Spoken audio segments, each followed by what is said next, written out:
খালি এদের পড়ালেখার কথাই কইতাম, ঘরে আইলো কইতাম মা তোমরা সুন্দর করে পড়ো। এরম করতে করতে আমি কিস্তিতে টাকা উড়াইয়া দেই ফুদে মানুষে বিক্রি করে, কাপড় চোপড় অনেক বেচা কিনা হয়। আমি ওগুলো আইন এক এক জায়গাতে সাপ্লাই করে বিক্রি করতেছি। এখন ওই মিশিং আছে এখনো ঘরে আমার। তারপরে ওই 4 ভাই বোন ওই বাবার ঘরে ফালাই দিছে। আর বড় বোন তো বিয়ে হয়েছে, শ্বশুর বাড়িতে থাকে। আরেক বোনও বিয়ে হয়েছে, শ্বশুর বাড়িতে থাকে। 4 ভাই বোন বাপের ঘরে হালাইছে। 2 বোন আবিয়াতি আর 2 ভাই ছোট ছোট। তখন বাপে 4 জন নিয়ে চলতে পারে না, দোকানও বিক্রি করে লাইছে। দোকানে মানুষে বাকি খেয়ে টাকা দিত না। আমার বাপে পড়ালেখা জানে না তো, খাতার মধ্যে লেখতো দিছি এগুলা, দোকান বিক্রি করে। পরে করতো কি, ওই বড় বোনে করছে কি, ছোট 2 বোন টাকা নিয়ে আসছে। ছোট ছোট এই সময় আমি 8 বছর, ওইটা একটু 8 ছোট। বলে যে আমার সংসার, আমার সন্তান নাই তো, ওগরকে বড় করি। এভাবে নিয়ে আসছে। নিয়ে আস্তে আস্তে একটু বড় হয়েছি। পরে আবার আমার আম্মা নিয়ে গেছে আমাদের দুনো বোনদের দেশে। নিয়ে গেছে, দেশে থাকি। ওই বাবা যা আনে তাই খাই। বাবা এবার ওই মাছের নৌকা ছিল, নৌকায় যাইতো। নৌকায় যায় মানুষের নৌকায় কাজ করতো, মাছ পাইতো, ইলিশ মাছটা সেগুলো ধরতো। ওইভাবে সংসার চলতে চলতে চলতে বাড়ি ছিল বড়। তো বাড়ির ভিতরে গাছ গাছালি লাগাইতো, সুগারি গাছ। আমার বাবার আবার একটা জিনিস আছিল কি, গাছ পছন্দ করতো, খালি গাছই লাগাইতো। এভাবে গাছের সুগারি বিক্রি করতো। তারপর সবজি টবজি করতো অনেক পদের। এগুলা বাজারে বিক্রি করতে পারে। তাই আমার বোন ঢাকা থাকে, বলে যে আমি এই ডারে নিয়ে যাবো। তাই নিয়ে আসছে বেড়াইতে। আসার পরে যে বাড়িতে ভাড়া থাকে এই বাড়ির ওদের পোলা, পালক পোলা বলে। তো পালক পোলা বলছে, প্রথম বলছে ওদের পোলা পালক, ছোটকালে পালক আনছে। 2 ওয়াইফ 3টে বাড়িও 3-4টা। তো পালক পোলা এখন হঠাৎ করে আমার বোনের প্রস্তাব দিছে। আসছি আর 2 মাস পরে প্রস্তাব দিছে। আমার বোনে বলে যে না, ওই ছেলে না, ওনার বয়স হইব 35 বয়স আমার হাজবেন্ডের, আর আমার 12 বছর। বোঝেন, মানে তখনও তো হাজবেন্ড হয়নি। না না না, তখন আপনার 12 বছর বয়স। ওনারও আগে বলে বিবাহ করছিল। ওই হিরোন খাইছে, পরে ওই ওয়াইফ চলে গেছে 2 সন্তান নিয়ে। এগুলো আমাদের কাছে মানে কিছু মানে আমরা জানিও না, কিছু না। তখন ওই এক সন্তান মারা গেছে, এক সন্তান বলে ওর মার কাছে আছে। ও আবার ঢাকায় মেয়ে ছিল, ওর স্বামী বাগ থাকতো ওই মেয়েটা। এখন আমার বোনে ভয়তে ঘর ছেড়া দিছে যে আমরা চলে যাবো অন্য জায়গা, তাহলে আর নিতে পারবো না। রুম ছাড়ার কথা শুনে ওনারা চাল খাটাইছে যে এখন তো চলে যাবো এখান থেকে, মেয়ে তো আমরা পাবো না, আমাদের সার্থকের লাগে মেয়ের বিয়া করার লাগবই। তখন হঠাৎ করে আমার মানে নিয়ে যাইলো আমার বোনের ঘরতে না, তার ঘরে আমি বসে বসে খেলতেছি, তার বাচ্চার লাগে। তো বলে যে আসো এদিকে, ডাইকা নিল নিয়া। আর এই কয়দিন আমার মানে অনেক পরামর্শ দিছে যে তোমার ভালো হইব, আমাদের বাড়ি দেখো কত বড়, তুমি আমাদের কাছে থাকবা, আমি তোমার আদর করবো, এরকম বলতো টলতো। তো আমি অত মানে করতাম না। তারপরে হঠাৎ করে আমার কি নিয়ে গেল ওদের ঘরে, নিয়ে হলুদ টলুদ বাইটা টুইটা আমার শরীরে দেয়তে। এখন আমার বই নাইসা আমার রাগারাই করতেছে, পানি পরাই না খাওয়াইতেছে যে তাবিজ করছে তারা নাকি। পানি পরাও কোনো কাজ হয় না, মানে আমি হও কই না, নাও কই না, তারা আমার হলুদ মলুদ দিতেছে। দিয়া টিয়া সুন্দর গোসল মোসল করে। তাদের আরেকটা বাড়ি আছে অন্য দূরে, ওই বাড়িতে নিয়ে গেছে। নিয়ে কাজী ডাইকা বিবাহ পড়াইতেছে। মানে আমার ওই আপনার গার্ডিয়ানের পারমিশন ছাড়া গার্জিয়ানের মাথা ফাটালাইছে, আবার আমার বোনের মাথা ফাটালাইছে। বিবাহ পড়াইতেছে। বোনের জামে আবার চাকরি করতো সিও অফিসে। তখন মাথা ফাটাইছে। আমার বোনের তো মাথা বেন্ডিশ নিয়ে চুপ করে বসে রয়েছে, আর যায় নাই। তখন ওনারা গার্জিয়ান ছাড়া নিয়ে বিবাহ পড়াইছে। আমার এই কবুল কইতে বইছে, আমি 3 বার কবুল কইছি, এতটুকু জানি। আইসা এখন আমার বোনের সালাম করতে গেছি, সালাম দিতে গেছি, পর আমার বোন একটা লাথি মারছে 2টা, যে এই আমার কাছে আসবি না, তুই যা যারা তোর বুদ্ধি দিছে। আপনার নিজেরও কি ইচ্ছা ছিল? না, আমি কিছুই বুঝতাম না, না যে বিয়া কি জিনিস সেটাই বুঝতাম না। আর ওরা আমার কি করতেছে আমি নিজেও বুঝতাম না, ওরা কি করছে আমার আমিও নিজেও জানি না। তখন লাত্তি দিচ্ছে, চলে আইসি ওই শাশুড়ির কাছে চলে আই যা। এখন বলি যে আমার বোনে তো আমার জায়গা দিব না রুমে, বলে যে তুমি আমার রুমে থাকো, পরে একটা বাড়াইটা যে লেগে ওই রুমরা তোমাদেরকে দিব বইলা। পরে আমি ওই রুমে ঘুমাইছি। পরে 15 দিন পরে একটা রুম খালি হয়েছে, বাড়াইটা চলে গেছে। পরে এই রুমটার ভিতরে একটা চৌকি আর একটা ফ্যান আমার শাশুড়ি কিনা আমার ওই ঘরটা দিচ্ছে, আর কিছু হান্ডি পাতিল। বলে যে সংসার করো। এই 15 দিন পরে স্বামীর সাথে মানে এখন এক ঘরে থাকবো, এই প্রথম জি। আর এই 15 দিনের ওই শাশুড়ির কাছে ঘুমাই। তো এই 15 দিন এখন আমার বোনের রুম ছাইয়া চলে গেছে এখান থেকে। এখন ওই শাশুড়ি ঘরটর দিছে, ওদের সব কাজ করি টরি, ওনাদের কাজ করি সকাল থেকে সারাদিন, ওদের লগে খাইতে খাইতে পরে বলে যে তোমরা আলাদা রাইন্দা খাও। তখন আমি আলাদাই আমার হাজবেন্ড নিয়ে রাইন্দা ওদিন কে ঘরে দিছে পরে রাত্রে দেখি কি ডুইলা ডেলে আসছে লোকটা। আচ্ছা। তারপরে রাত্রে উনিও ঘুমাইছে আমিও ঘুমাইছি, সকালে উঠছি, এখন শাশুড়ির কাছে গেছি বলছি, শাশুড়ি পরে কয় কি তুমি পেশু সইসা আসো ওই নাস্তা খাইতে, তখন নাস্তা খাইছি, খাইতে খাইতে এমনি সংসার করতে করতে 1 মাস মানে হইয়া গেছে পরে বাবু পেট হইছে। আচ্ছা, হইছে পরে বমি করি, তো বুঝতাম না যে 1 মাসের মধ্যেই 1 মাস। আপনার বয়স তখন কত? তখন ধরেন 10-11 বছর, 12 বছর বিয়ে 12 হয়েছে, বছর বয়স। আর আচ্ছা, 1 মাস পরে বমি হইতাছে। ওকে, ওই লোকটার বয়স বেশি না, ওনার 35 মতন বয়স। আচ্ছা আচ্ছা, যাই হোক, ওনার তো সতর্ক হওয়া উচিত ছিল। ঠিক আছে, বলেন। হ্যাঁ, না, শাশুড়িরাই তো সতর্ক করে নাই, তারাই তো কিছু কইরা বোঝাই নেই আমারে কিছু। আচ্ছা, আপনি তো কিছু বিষয়টা বুঝতেনই না একদম। না, তখন মানে বুঝতামই না যে বাচ্চা হইলে আমার ক্ষতি হইব কি ভালো মন্দ। তখন বোন বুঝতে পারছে যে বমি করে কেন। তখন বোন বললো যে আমার কাছে একটু আসবি তুই, মানে দূরের থেকে বোন আদর করে, দূরের থেকে বলছে আমার কাছে একটু আসবি। আমি বলি কেন, বলে আসে দিকে গেছি, পরে একটা কাঁচা আনারস নিয়ে কাইটা খাওয়াইছে, এটা আবার আরেকটা বাড়াইটা দিয়ে খেলাইছে, দেখা শাশুড়ির কাছে বইলা দিছে, শাশুড়ি হাজবেন্ডের কাছে বইলা দিছে। তো রাইতের বেলা ওই নিশা খাইয়া আমার বোনের পুরা কাপড় চোপড় মাথায় উঠাইয়া বকাবকি স্টার্ট লাগাইছে। ওকে, আমরা এখান থেকেই ফিরবো প্রিয় শ্রোতা। একটা ছোট্ট বিরতি নিচ্ছি। আপনারা শুনছেন প্রাণ মিস্টার ম্যাঙ্গো ক্যান্ডি প্রেজেন্স জীবন গল্প। আমি আরজি কিবরিয়া আপনার সঙ্গে রয়েছি। এখানে আমি একটা কথা অবশ্যই আপনাদেরকে প্রথমে বলেছি, আবারও বলছি, আজকে মূলত 10 থেকে 11 বছরের আসমার একটা কন্যা সন্তান, সে ভিকটিম, সে রেপড, তাকে নিয়ে স্টুডিওতে সে এসছে এবং এটা হয়েছে সইরা চইলা গেছে।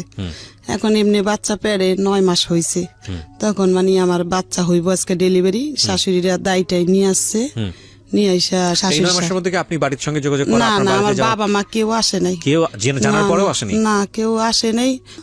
তখন দায় আনছে, তো ওই সারা রাত আমার শাশুড়ি আমার কাছে ছিল, আর একটা বাড়াইটা এরকম মানে থাকবো ওরকম প্রস্তুতি নিচ্ছে তারা। তখন একটা বাড়াইটা ছিল ভালো। কোন এলাকার ঘটনা এটা? এটা আমি দোলাইপাড় থাকতাম তখন। দোলাইপাড়, ঢাকার দোলাইপাড়? ঢাকা দোলাইপাড়। ওনাদের নিজেদের বাড়ি? ওনাদের নিজের বাড়ি, আমি তো ওনাদের পালক ছেলের বউ, বুঝেন না? পালক ছেলের বউ ছিলেন আপনি। আচ্ছা, তারপরে? হ্যাঁ, তারপরে আমার প্রথম সন্তানই কি সেই সন্তান?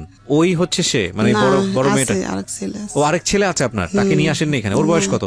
ও এখন বড় হইছে, বিবাহ করছে, 21 বছর হইছে ও, ছেলের। ওই 21 বছরের ছেলের গল্প আমাদের বলছেন সাথে আপনি? সম্পর্ক নাই। আচ্ছা, ঠিক আছে, সে গল্প হচ্ছে ধারাবাহিক ভাবে আসবে। তখন মানে একটা সাইডে বাড়াইটা ছিল ভালো, বলে যে এখন যাই ওর বোনের কাছে, অনুরোধ করে নিয়ে আসি ওর বোনেরে। তখন বলে যে এই ছোট মানুষের পেটে বাচ্চা হইছে, বাচ্চা হইতে দিলে তুই মারাও যাইতে পারে কি, তো তুমি আমার বোনেরে অনুরোধ করে নিয়ে আসছে, পায়ে হাতে দুইটা যে আস তুই একটু ওরে দেখিস। তখন আমার বোনের চলে আসছে, আর থাকতে পারে নাই। আচ্ছা, আইসা সারা রাত আমার সাথেই করছে, সকালবেলা আমার ওই ছেলে বাচ্চা হইছে। আচ্ছা, হয়েছে পরে আমার হাজবেন্ড মিষ্টি আইনা খাওয়াইছে, সবাই খাওয়ানোর পরে আমার হাজবেন্ডের মানে বাবা মা কোথায় আছে কি আছে আমরা কিছুই জানি না। আসল বাবা মা নাই বলছে ওনারা, কোনো ভাই বোনও নাই মনে হয়, এরকম কেউই নাই মনে হয়, এরকম জানি।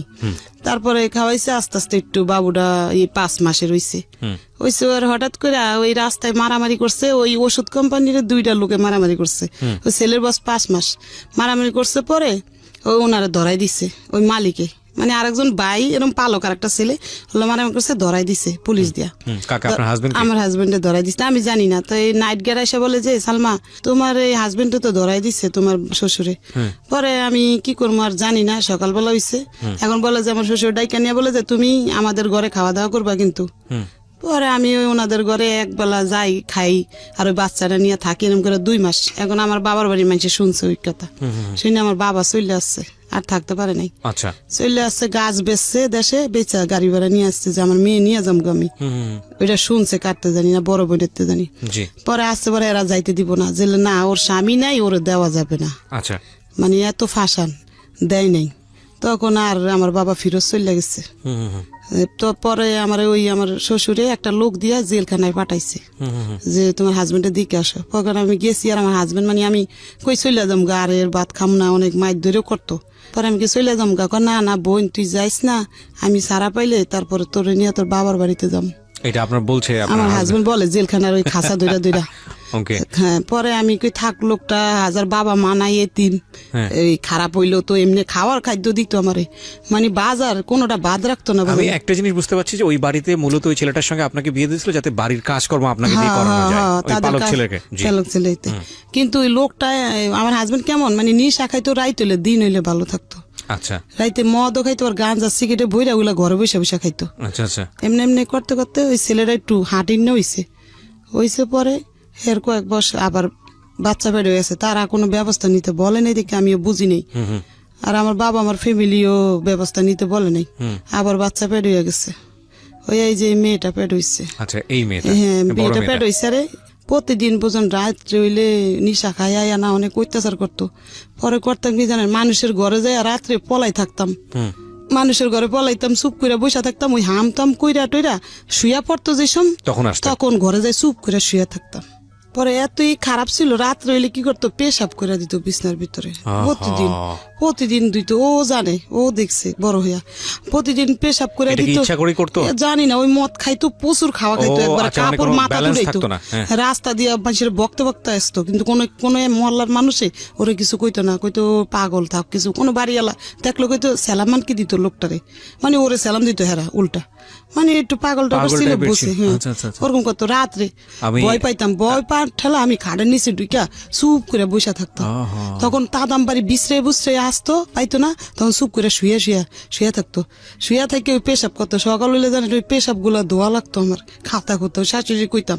আবার দেন সকালে রাইতে জ্বালানি খায়, তারপর সকালে তাও কাজ করা লাগতো, সংসারের কাজ করে আবার আমারটা করতাম।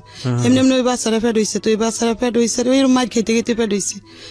7 মাসের সময় বাবার বাড়িতে চলে গেছি। আচ্ছা যে এখন আমার বাচ্চা হইব, যদি মইরা যায় বাচ্চারা, তখন বাবার বাড়িতে গেছে, বাবা মা যত্ন করে ওই মেয়ে ওই অনেক কষ্টতে 1 মাস পরে। আরেকবার একটু বলে রাখি প্রিয় শ্রোতা, উনি 3 সন্তান নিয়ে এখানে এসেছেন। যে বড় সন্তানের গল্প বলছিলেন, ওই বড় সন্তানের বয়স এখন 21 বছর এবং ওনার সঙ্গে ওনার ব্যক্তিগত আর কোনো সম্পর্ক নাই। আর উনি যেই সন্তানের কথা এই মুহূর্তে বললেন, বড় মেয়ে তার, সেই বড় মেয়ে এই মুহূর্তে আমার সঙ্গে স্টুডিওতে আছে।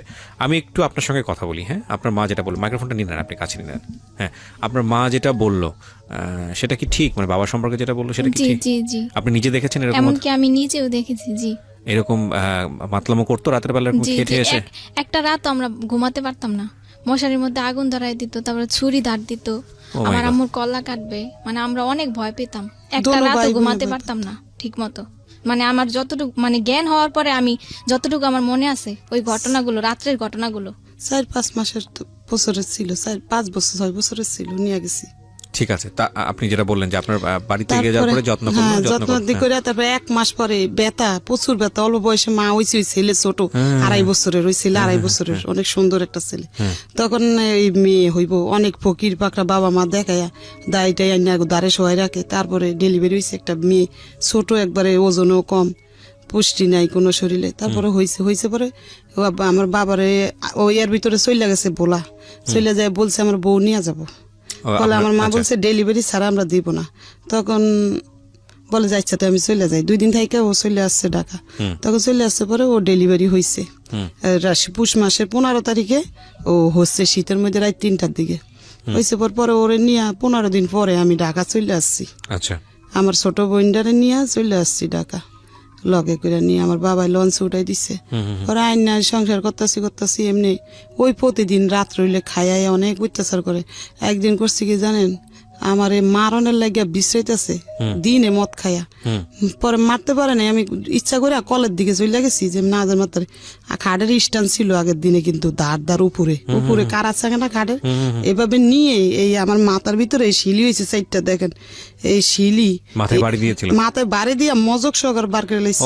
তখন আমার শাশুড়ি করছে কি, ওই শাশুড়ি আবার এমনি আদর করতো, মিশা কথা কম না, আমার অনেক আদর করতো, এখনো আদর করে। সে করছে কি জানেন, আমারে মানে নিয়ে গেছে ডাক্তারখানা, নিয়ে এটা শিলি দিছে। যখন না শিলি দেয়, গিট্টু গুলো এম করে টান দিয়ে, গিট্টু ওই সময় সুতা ছিল, সিলাই টিলে বাসাইছি। আর 1 সপ্তাহ পরে ওই শিলিগুলা যেসব খুলছে, আমি জানেন ওই অজ্ঞান হয়ে পড়ে গেছি ওখানে।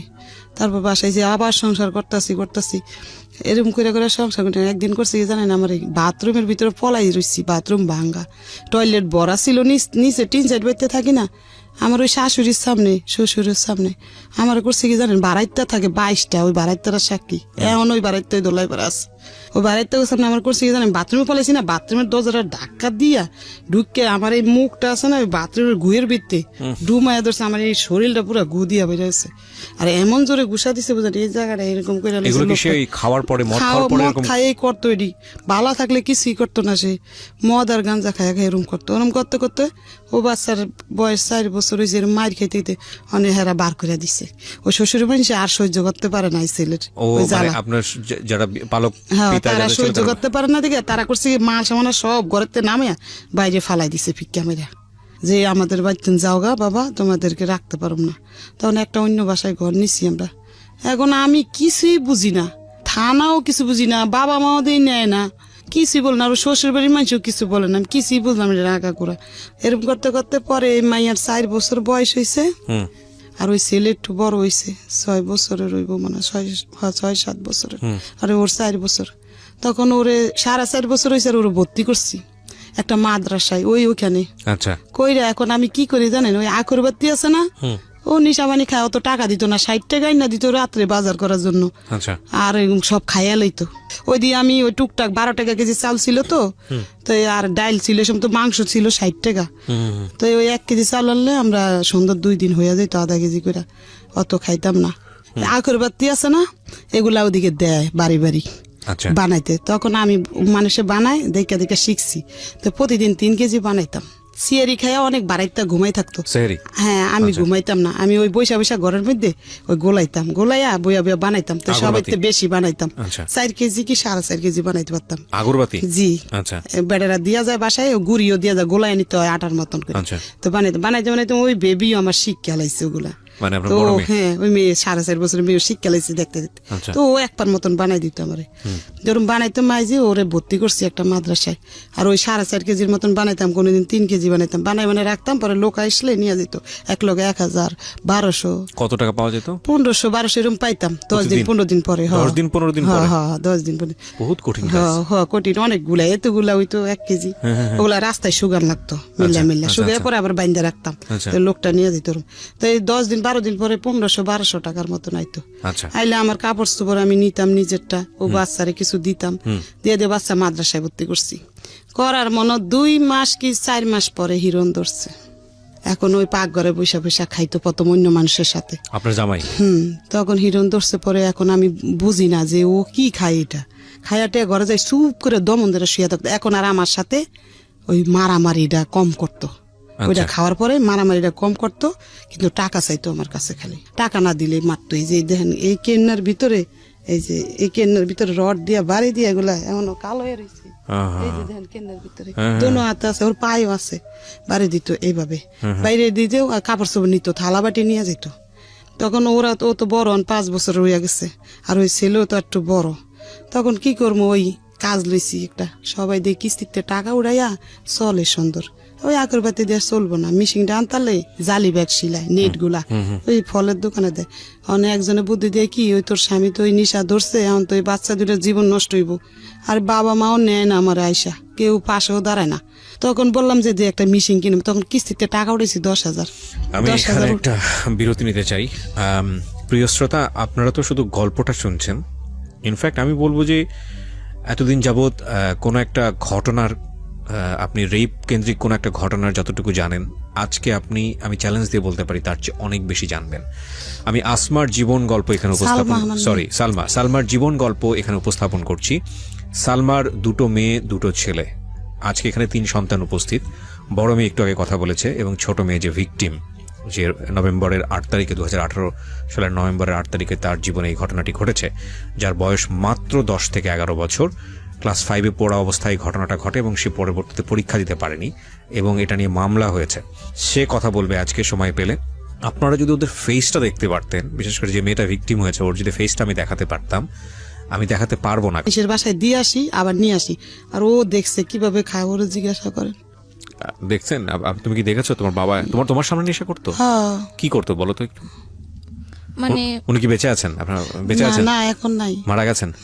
বলো। আল্লাহ তাকে ক্ষমা করুক। আমি মৃত ব্যক্তি সম্পর্কে কখনোই এরকম কিছু বলাটা প্রয়োজন না এবং উচিত না। আমি তবুও বলি, একটা মানুষ যে কর্মটা রেখে যায় দুনিয়াতে সেটাই মনে করে। তবে আমি তার জন্য দোয়া করি অন্তর থেকে যে আপনাকে আল্লাহ নিশ্চয়ই ক্ষমা করুক, আমি এটুকু বলতে চাই। তবে আজকে আমি গল্পের প্রেক্ষাপটে আমি ঘটনাগুলো তুলে নিয়ে আসছি, ওনাকে আমি অ্যাকিউজ করছি না, কারণ আমি বিশ্বাস করি, মনে প্রাণে বিশ্বাস করি যে ওই মানুষটাকে যদি আজকে আমি আমার এই অনুষ্ঠানে আনতে পারতাম, তিনি তার সমস্ত খারাপ কাজের পেছনে হয়তো কোনো যুক্তি দাঁড় করাতেন। তো সেটা তো সম্ভব নয়, কিন্তু যে কোনো কাজই আমরা করি না কোনো পরিবারের সদস্যদের উপর সেটার একটা ভয়াবহ ইম্প্যাক্ট পড়ে, যেটা পড়েছে, এবং যে কারণেই কিন্তু আজকে ওরা স্টুডিওতে।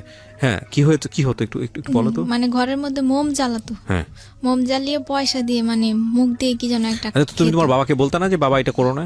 আমি আমার বাবাকে অনেক ভয় পেতাম, কারণ আমার বাবা সব সময় আমি দেখেছি যে আমার বাবা শুধু মানে মারামারি করে, আমার আম্মুর উপর অনেক অত্যাচার করে। আচ্ছা, এই যে আমি আমার আম্মুকে মারলে আমি আমার বাবার পা ধরতাম যে মেরো না, আমার মাকে মেরো না। মানে উনি ছুরি দাঁড় দিত ঘরের মধ্যে, তারপর মশারির মধ্যে ম্যাচের মানে আগুন মানে ধরিয়ে দিবে, এই পর্যায়ে মানে বাড়াইতে ডাইকে আনতাম, বাড়াইতে পরে থামাইতো, ছুরি ধার দিত, অনেক বড় বড় ছুরি ধার দিত উনি। খুদ নিত, জবা করবো রাত বেলা মানুষের ঘরে যা তোমার গায়ে হাত তুলতো? না না, আমার গায়ে হাত তুলতো, শুধু আমার মার গায়ে হাত তুলতো। তো তোমার সাথে কেমন ব্যবহার করতো বাবা হিসেবে? দিনের বেলা ভালো থাকতো, কিন্তু রাত্রে তো উনি বইতে তো এক কোনায় থাকতো, দুই বাচ্চা মশারির কোনায় বসে থাকতো দুজনে। মানে ওর বড় ভাই আরো? আচ্ছা, দুজনে। তখন তো এই যে আপনার মেয়েটা না, হয়নি। এই সংসার তো আমার অনেক পরে আচ্ছা, হয়েছে। ঠিক আছে, তো বলেন। তারপর? তখন এই এরম করতে করতে পরে হঠাৎ করে এখন মিশিংটা আছে, ওই লোকটার বললাম, তখন ওই লোকটার বাড়ি লিরে বলছে যে ওর হাজবেন্ডের এখান থেকে বার করে দিতেছি, আর এখানে আসবো না, জায়গা দেব না। তখন আমি, ও গেছে কাজে, আমি চুপে বাড়ির সাথে শেয়ার করে রুমটা ছাইড়া দিছি, দিয়ে আমার দুই বাচ্চা নিয়ে একটু দূরে চলে গেছি আমি, যাই ওখানে বাসা নিছি, নিয়ে ওখানে থাকি। ও কিভাবে জানি গেরান পাইছে, ওখানে চলে গেছে। যায় আমি দরজা খুলি নেই, জানলা দিয়ে বলে যে আমার প্লেট দে, আমার বালিশ দে। তখন আমি জানলা দিয়ে প্লেট দিছি, বালিশ দিয়ে দিছি। আমার হাত ধরে এইভাবে মোচড় দিছে, হওয়ার মতন না, মানে জানলা দিয়ে পারে না, আমার মারবো এখন আইসি কে ওর সঙ্গে। আচ্ছা আচ্ছা আচ্ছা। তখন আমি দিয়ে দিছি, সে ওরা বড় মাদ্রাসায় যায় আসে, এখন ওরে কোথায় রাখবো আমি, কই যাব না যাব, ওরা কি দেয় জানেন, বাড়িওয়ালার ভাড়া দিতে পারি না, দেখে মিশিংটা বিক্রি করে লাইছি। এখন দিয়ে মিশিংটা দিয়ে কাজ করে খাইতাম। গেছিলাম মোহাম্মদপুর, বড় ভাই থাকে, বড় ভাইয়ের কাছে গেছি টাকার লাগিয়া। বড় ভাই বলে যে তুই আর কয়দিন পরে আইলে আমি কিছু দিতাম, তো তোর বাবির লেগে দেশে টাকা পাঠাই দিছি, এখন তো আমি দিতে পারম না বোন। তো চলে আইছি। মেজো বোনে এই সময় একটা ব্যাংকে চাকরি করতো, মেজো বোনের কাছে কইলাম, ও কয় কি আমার ব্যাংকে টাকা তুইছি, উঠান যাবো না, মানে দিব না। আর ওই বড় বোন ওই থাকে হইলো শ্বশুর বাড়িতে বরিশাল, এখন আর ঢাকা থাকে না, যে ওর কাছে যায় চামু কিছু। তারপর ও হঠাৎ করে ঢাকা আসছে, আসছে পর ও বলে যে আমাদের বাসায় আইসা খাইস। তো কয়দিন খামো, ওদের বাসা দুইটা বাচ্চা লেবো, যেন ওরা তো বাচ্চা কাচ্চা আছে, স্বামী আছে, ওরও 3-4টা বাচ্চা হয়ে গেছে। তখন এই মেয়েরে বললাম কি তুই ওই তোর দাদি গো বাড়তে একটু থাক, আমি দেখি আমার বোন ছোট বোনের লগে যাই থাকা, কাজ কাম কিছু করতে পারিনি, কইয়া মিশিংটা বিক্রি করে বাড়িওয়ালার ভাড়া দিয়ে দিছি। আচ্ছা, দিয়া এখন 4 দিন ধরে আমাদের ঘরে একটা টাকাও নাই, আমি কিছু করতেও পারতেছি না। কাজের লেগে যাত্রা বাড়ি যাই যাই ঘুরি গার্মিসে, কিন্তু নিতে চাই। আমার এমন করতে করতে বুঝেন একটা স্যান্ডেলও নাই আমার পায়ে, এই খালি পায়ে যাত্রা বাড়ি গেছি, আবার আইসি। শুনেন, আইসা 3টা বাড়াইতার কাছে বলছি, বাড়াইতার অনেক বড় লোক, আর একটা কেমন ওই যে শ্বশুরের মাইয়া, আরো বড় লোক বুঝেন, বাড়িওয়ালা। কইছি কি আমার একটা জুতা থাকলে দেও, আমি খালি পায়ে হাঁটতেই না, ঠুসকা করে আছে পায়ের মধ্যে, হাঁটতে হাঁটতে গার্মিসে টোকাই কাজ। তো বাচ্চা দুটা রাইকা, তখন ওনারা জুতা দেয়নি। তখন আইসা ওই যে শাশুড়ি বিয়া করছে তার কাছে চাইছি, তার আবার কষ্ট বুঝেন, তার স্বামীও তার খরচ পাতি দেয় না, সে একটা বাড়িতে ভাড়া থাকে, তার বাড়িঘর ভাঙ্গা, 3-4 বাড়ি ভাঙ্গা লাগছে। তখন সে কি করবো, তার মেয়ে কলেজে পড়ে, তার মেয়ের একটা পুরান জুতা কয় এটা নিয়ে আসিলে লগা, তখন ওই জুতাটা নিয়ে একটু মুছি দিয়ে সিলাই, ওটা পিন্দা যাত্রা বাড়ি একটা মিক্সে সিলানের ওই জায়গায় কাজ নিছি। ও টাকা দিব মাস শেষ হইলে, ডেলির টাকা দিব না। 4 দিন ধরে ও বাচ্চা দুইটা না খাইয়া জানেন কান্না করতেছে, ওরা নাকে একটা চুঙ্গি ছিল, ওটা জুতা বিক্রি করে। ওনার আবার আমার আবিয়াতে কালেতে চিনে, ওই এলাকায় থাকে। তারপর বিয়ার আগে তো এগো করে যাইতাম আমরা খেলতে খুলতে, হের ছেলের লাগে তো হেরা চিনে। আমি কই কি নিজামের আম্মু আমার নাকের চুঙ্গিটা রাইকে আমার কটা টাকা দাও, কয় কি কে, আমি কি ওই 2 বাচ্চা না খায়া মরতাছে, ও তো জানে ও মুখের বউ, আমি সব চিনি, আমার হাজবেন্ড সবাই বলে। তারা পানি বাঁচছিল, ওইটা দিয়েছে, 2 বাচ্চারে খাওয়াইছি। আমার বলে তুই খা, আমি না আপা আমার পেটে বাদ যায় না, আমি খাম না। আর ও তো হিরোন খাইয়া খাই রাস্তা ঘুরতেছে। পরে করছি কি নাকের চুঙ্গিটা তাদের কাছে বেচছি 200 টাকা, বেচছে ওই চাউল পাত বাজার ভাত আইনা কয়দিন খাইছি। খাইয়া এখন ওই যে আগে আগে তো উঠে না কাপড় টাপড় ছিল, আমার ঘরে কাপড় পরতাম, তো এই 3-4টা কাপড় ছিল আর একটা রেডিও ছিল ঘরে, জি। ওটা আর দেয়নি ওই হিরোন ছিঁড়ে আমি। আচ্ছা ওই রেডিওটা বিক্রি করছি একজন ধরে, বেচে আবার কয়দিন চলছি। আচ্ছা এরকম কথা তো মাসটার বেতন পাবো, মানে এই মাসটা এমনি চলতেছি। আর আবার 4টা কাপড় ছিল, কাপড় 4টাও বেচছি, আচ্ছা বেচে এমনি এমনি করছি। কইটা দিয়ে কি বেতন পাবো, মাস শেষ কি এমনি চলুম, চলতে ঘরের জিনিসপত্র সব ওই বাড়িওয়ালারে দিয়ে দিছি। যেমন আমি ঘর ভাড়া বাজাইলে তো আমি দিতে পারবো না, দিয়ে আমার ছোট বোনের কাছে গেছি গা, আর ও মাইয়া ওই দাদির কাছে দিছি জি মাদ্রাসা হেদের বাড়ির কাছে। আর ছোট বোনের কাছে যে 2 মাস ধরে থাই, ওই মাইয়া ওদের কাছে থাকে, ওরা যা দেয় খায় থাকে, আর ওই ছেলেও ওদের কাছে। দুটা ওই শাশুড়িরা নিছে দায়িত্ব যে কয়দিন থাকুক, তুমি নিজের পায়ে দাঁড়ায় পরে নিয়ে যাও। তো এইভাবে থাকতে থাকতে পরে বড় বোন বলে যে এরকম করে চলবি কয়দিন, তো আমার কাছে এসে থাক। তখন ওর সামনে একটা রুম নিয়ে দিছে, দিয়া বলে যে তুই এখানে থাকি একটা কাজ কাম করে ওরা আমি দেখুম, তুই চলিস। এইভাবে করতে করতে পরে ওই মেয়েটারে আর ভর্তি করতে পারিনি ওইখানে যায়া। এখন ওই মাদ্রাসাতে মানুষের খারাপ কথা বলে, আবার হুজুরা বলে যে তুমি বেতন নিয়ে আসো না, বলে দেখা ও পড়ার থেকে নিয়ে গেছি, নিয়ে ওই বোনের কাছে থাকি। তখন ওইখানে বইনে ভর্তি করে দিছি, স্কুল ড্রেস বানাই দিছে বড় বোনে। তো এই বড় বোনটা একটু আদর করতো, তো এই বড় বোনের কাছাকাছি রাখছে, রাখতে রাখতে ওই বড় বোনের জামাই তো পিছ লইছে। পিছলইছে যে ওর আমার সাথে মানে দুষ্টামি করতে চায়, ওর মানে বেকায়দা শৈলে মিলে বর্ষ করতে চায়। ওর 3 সন্তান, 3 সন্তান, ছোট ছোট আর বেশি বড় না। তখন বোনের বলি নেই এরম যে কয়টায় বলে যে চুপে, বলে রাস্তায় তুই আমার কাছে বিপদ বললে আমি কন্ট্রাক্টদারি করে পয়সাও ভালো কামাই, টাকা বোঝান প্রতিদিন অনেক টাকা আনে, কিন্তু আমি আমার বোনের কাছে শেয়ার করিনি, আজ পর্যন্ত বলিনি এই কথাগুলো, আজকে প্রথম রেডিওতে বলছেন, আজকে প্রথম বলতাছি। তখন বলি যে না এনে থাকলে আবার বোনের ঘরও দেখি মারামারি করে হাসবেন, বাচ্চা ঘরও মারে বোনেরও মারে, বলে যে না এনে থাকুম না। তখন ওইখান থেকে সইরা আলাদা একটা বাসা নিয়েছি, 3 সাইড নিয়ে এখন কাজে লাগছি যাত্রাবাড়ি। আচ্ছা মেক্সি সিলাই, রেডিমেড মেক্সি 5 টাকা করে পিস দিব। ওকে, পরে সিলাই পেটিকোট মেক্সি সিলাইতে সিলাইতে ওই টাকাটা দিয়ে ঘর ভাড়া দেই, মাস শেষ ওদের 2টারে খাওয়াই। এর মধ্যে আমার বাবার কাছে বড় বোন ফোন দিছিল যে সালমা কিভাবে খাইবো, বাবা বলে যে ওর কাছে সেলাই মেশিন আছে না, ওইটা দিয়ে খাইতে পারে না, এই কথা বলছে। শুই না মনে কষ্ট লাগছে বুঝছেন। পরে কই বাবা মাকে দরকার নেই, বাবা বাচ্চা আছে ওইসব। তখন বাইরে তো আর খোঁজ নেই, আর কেউ নাই খোঁজ নেন। তখন কি করবো, ওই জায়গায় বাসা নিয়ে থাকি। হঠাৎ করে আমার এত অসুস্থ হয়ে গেছি, কাজ করতে করতে বুঝেন বিছনার লগে লেগে গেছি। লাগার পরে ওই 2টা লোক, আমার বাবা আবার বোলার থেকে বাড়ি বিক্রি করে নোয়াখালী বাড়ি করছে, করার পরে ওই লোক 2টা আমাদের বাড়ির লোকের এই ক্যান্টনমেন্ট চাকরি করে, আর্মি ক্যান্টনমেন্ট সিপিলে চাকরি করে। তখন ওরা মানে আমাদেরকে চিনে, তাই শুক্রবারে বিকেলে আর্মিকে বন্ধ থাকে, তো ওরা 2জন আমার বোনের বাসায় আসতো, বোনের জামাইয়ের লগে কথাবার্তা বলতো। উনি আমারে বললো যে তুই কি করস, আমি এরম এরম করি ভাই, কিভাবে চলবো 2টা বাচ্চা নিয়ে। বলে যে তোর ছেলেটারে আমাদেরকে দিয়ে দে ক্যান্টনমেন্টের মধ্যে, ও টুকটাক আমাদের সাথে করবো টরবো থাকবো। তো ছেলেটারে ওরা নিয়ে গেছে ভিতরে। তো নিচে পরে 1-2 দিন ওরকম দেখছে, ওই ওর বাবা দেখছে, দেখে বলে যে একে বলে যে আমার বোনের ছেলে। মানে আপনার সেকেন্ড হাজবেন্ডের কথা বলছেন আপনি? ওকে, হ্যাঁ, আমার বোনের ছেলে। তখন আপনার প্রথম হাজবেন্ডটা কোথায়? প্রথম হাজবেন্ড ওই রাস্তা ঘুরে খায় টায় নিশা পানি। আপনার সঙ্গে যোগাযোগ নাই? না যোগাযোগ নাই, 2 বছর হইছে এখন যোগাযোগ নাই। এখন একদিন দেখছি রাস্তায়, ডিভোর্স হয়নি কিন্তু যোগাযোগ নাই? না ডিভোর্স হয়নি, আর ওর সাথে আমার কাবিনও হয়নি, এমনি বিবাহ দিছে, মানে মৌখিক ভাবে দিচ্ছে তারা। তখন ও একদিন দেখছি রাস্তায়, দেখছি নাক মুখ একবার ফুলা, পাওয়াত ফুলা প্রচুর। এই আমার বড় বোনের জামাইয়ের কাছে যায়, কইতাছে দুলা ভাই আমি 3 দিন ধরে খাই নাই, আমার কটা ভাত দাও। তো আমার বোনের হোটেলে নিয়ে বলে ভাত বুত খাওয়াই পাঠাই দিচ্ছে। আমাদেরকে অনেক বিশ্রায়, সে পায় না, তন্ন করে পাইলে তো আমাদের মারবো, হ্যাঁ। তো পায় না দেখে ও বিশ্রায় টিশ্রায় ওই দোলাইফার ফুইরা থাকে, রাস্তাঘাটে ফুইয়া থাকে, আর মানুষের ওইটা চুরি করে। তখন ওই ঘর নিয়ে থাকি ওই লোকটা বলছে যে তো চল একদিন তোর বোনেরে দেখতে যাবো। তো আমারে দেখতে আসছে, দেখতে আসছে একদিন, দেখছে দেখে চলে গেছে। গিয়া ওনার রেশন পাইতো 20 কেজি চাউল আর 15 কেজি আটা। এই রেশনটা ওই লোকটারে দিয়ে আমার বাসায় পাঠাইছে। 3 মাস রেশন পাইতো। মানে সে কি আর্মিতে ছিল? আর্মিতে ওই সময় সার্জেন্ট ছিল। হ্যাঁ সার্জেন্ট ছিল। দেওয়ার পরে একদিন আবার আসছে আমাদের বাসায়, মিষ্টি নিয়ে আসছে। নিয়ে এসে আমি আর আমার ওই ভাইটা দেশের ওনার সামনে আসছে, আরেকটা ভাইও আসছে, 3 জনই আসছে। 3-4 একটা বাড়িতে অনেক বাড়াইতা ও বাসায়। তখন আমার মানে দিছে একটা নাম্বার মুট কইরা লেইকা ফিক্কা মাইরা আমার ঘরে দিছে, ওরা যদি দেখে মাইন্ড করে ফিক্কা মাইরা দিছে, ওই লগে 100 টাকা দিছে। আচ্ছা, দিয়া মানে ওইটার মধ্যে লেখা আছে যে আমার কাছে এটা দিয়ে ফোন করবে, এই টাকাটা দিয়া তুমি জুরিয়ান রেলগেটের থেকে, আচ্ছা, তোমার সাথে আমার কথা আছে, এটা লিখছে। তাই আমি তো আর অত পড়ালেখা জানি না, ভালো করে বুঝি না, তাই একজনের দিয়ে আমি পড়াইছি। সেই সময় আমার ওই বাচ্চা অত মানে পড়তে পারে না, পড়াইছি। পর দেখি কি ওই কথা লেখা, তখন আমি একদিন রেলগেটে ফোন দিছি পরে সে আমার জিজ্ঞাসা করলো যে আপনি কিভাবে চলেন টলেন। তাই আমি বলছি আমি এরকম কাজ করে চলি।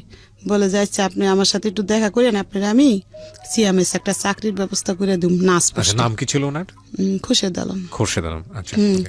না সিএমএস একটা চাকরির ব্যবস্থা করে দিব। তখন আমি বলছি যে আচ্ছা যদি আমার একটা চাকরির ব্যবস্থা করে দেয় তো আমার ভালো হইব, সরকারি চাকরি হইলে আমি চলতে পারবো দুইটা বাচ্চা নিয়ে। এভাবে বাচ্চার বয়স 7 বছর হয়ে গেছে। মানে এটা প্রথম বাচ্চা না? এই যে ওর বয়স আচ্ছা, 7-এ পড়ে গেছে এরকম। তখন এই মেয়ে পরে ক্লাস 1-এ মনে পড়ে এরকম হইব, 1-2-তে ছেলেটা কোথায় তখন? তখন ছেলে আমার লগে আছে। ছেলেটা তখন ছেলে আমার লগে আছে, ঘুরে ঘাড়ে কোনো কাজ করে না। ও তখন ওই ক্যান্টনমেন্ট দিছি, ও কাম পছন্দ হয় না। আর ক্যান্টনমেন্টে দিয়েছিলেন কিন্তু ওখানেও কাজ পছন্দ হয় না।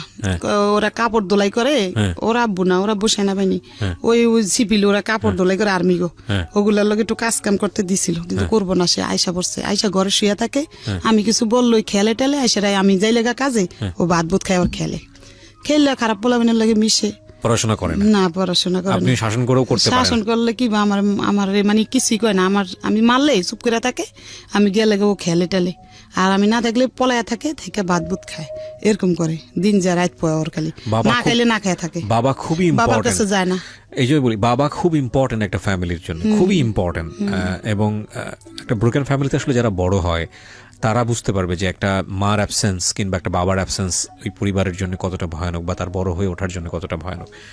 বলেন তারপরে কি হলো? আপনি তারপরে এভাবে উনি বলছে চাকরি দিব, বলতে না। হ্যাঁ, তখন জানতাম না কিছু, তখন বলে এগুলো। আমি বলি না ভাই, আমার 2টা বাচ্চা আছে, এটা নিয়ে কেউ সংসার করে কিনা, করে না, করলো পরে আমার বাচ্চাটি লাত্তি লুত্তি দিয়ে ফালাই দিবেন আপনি।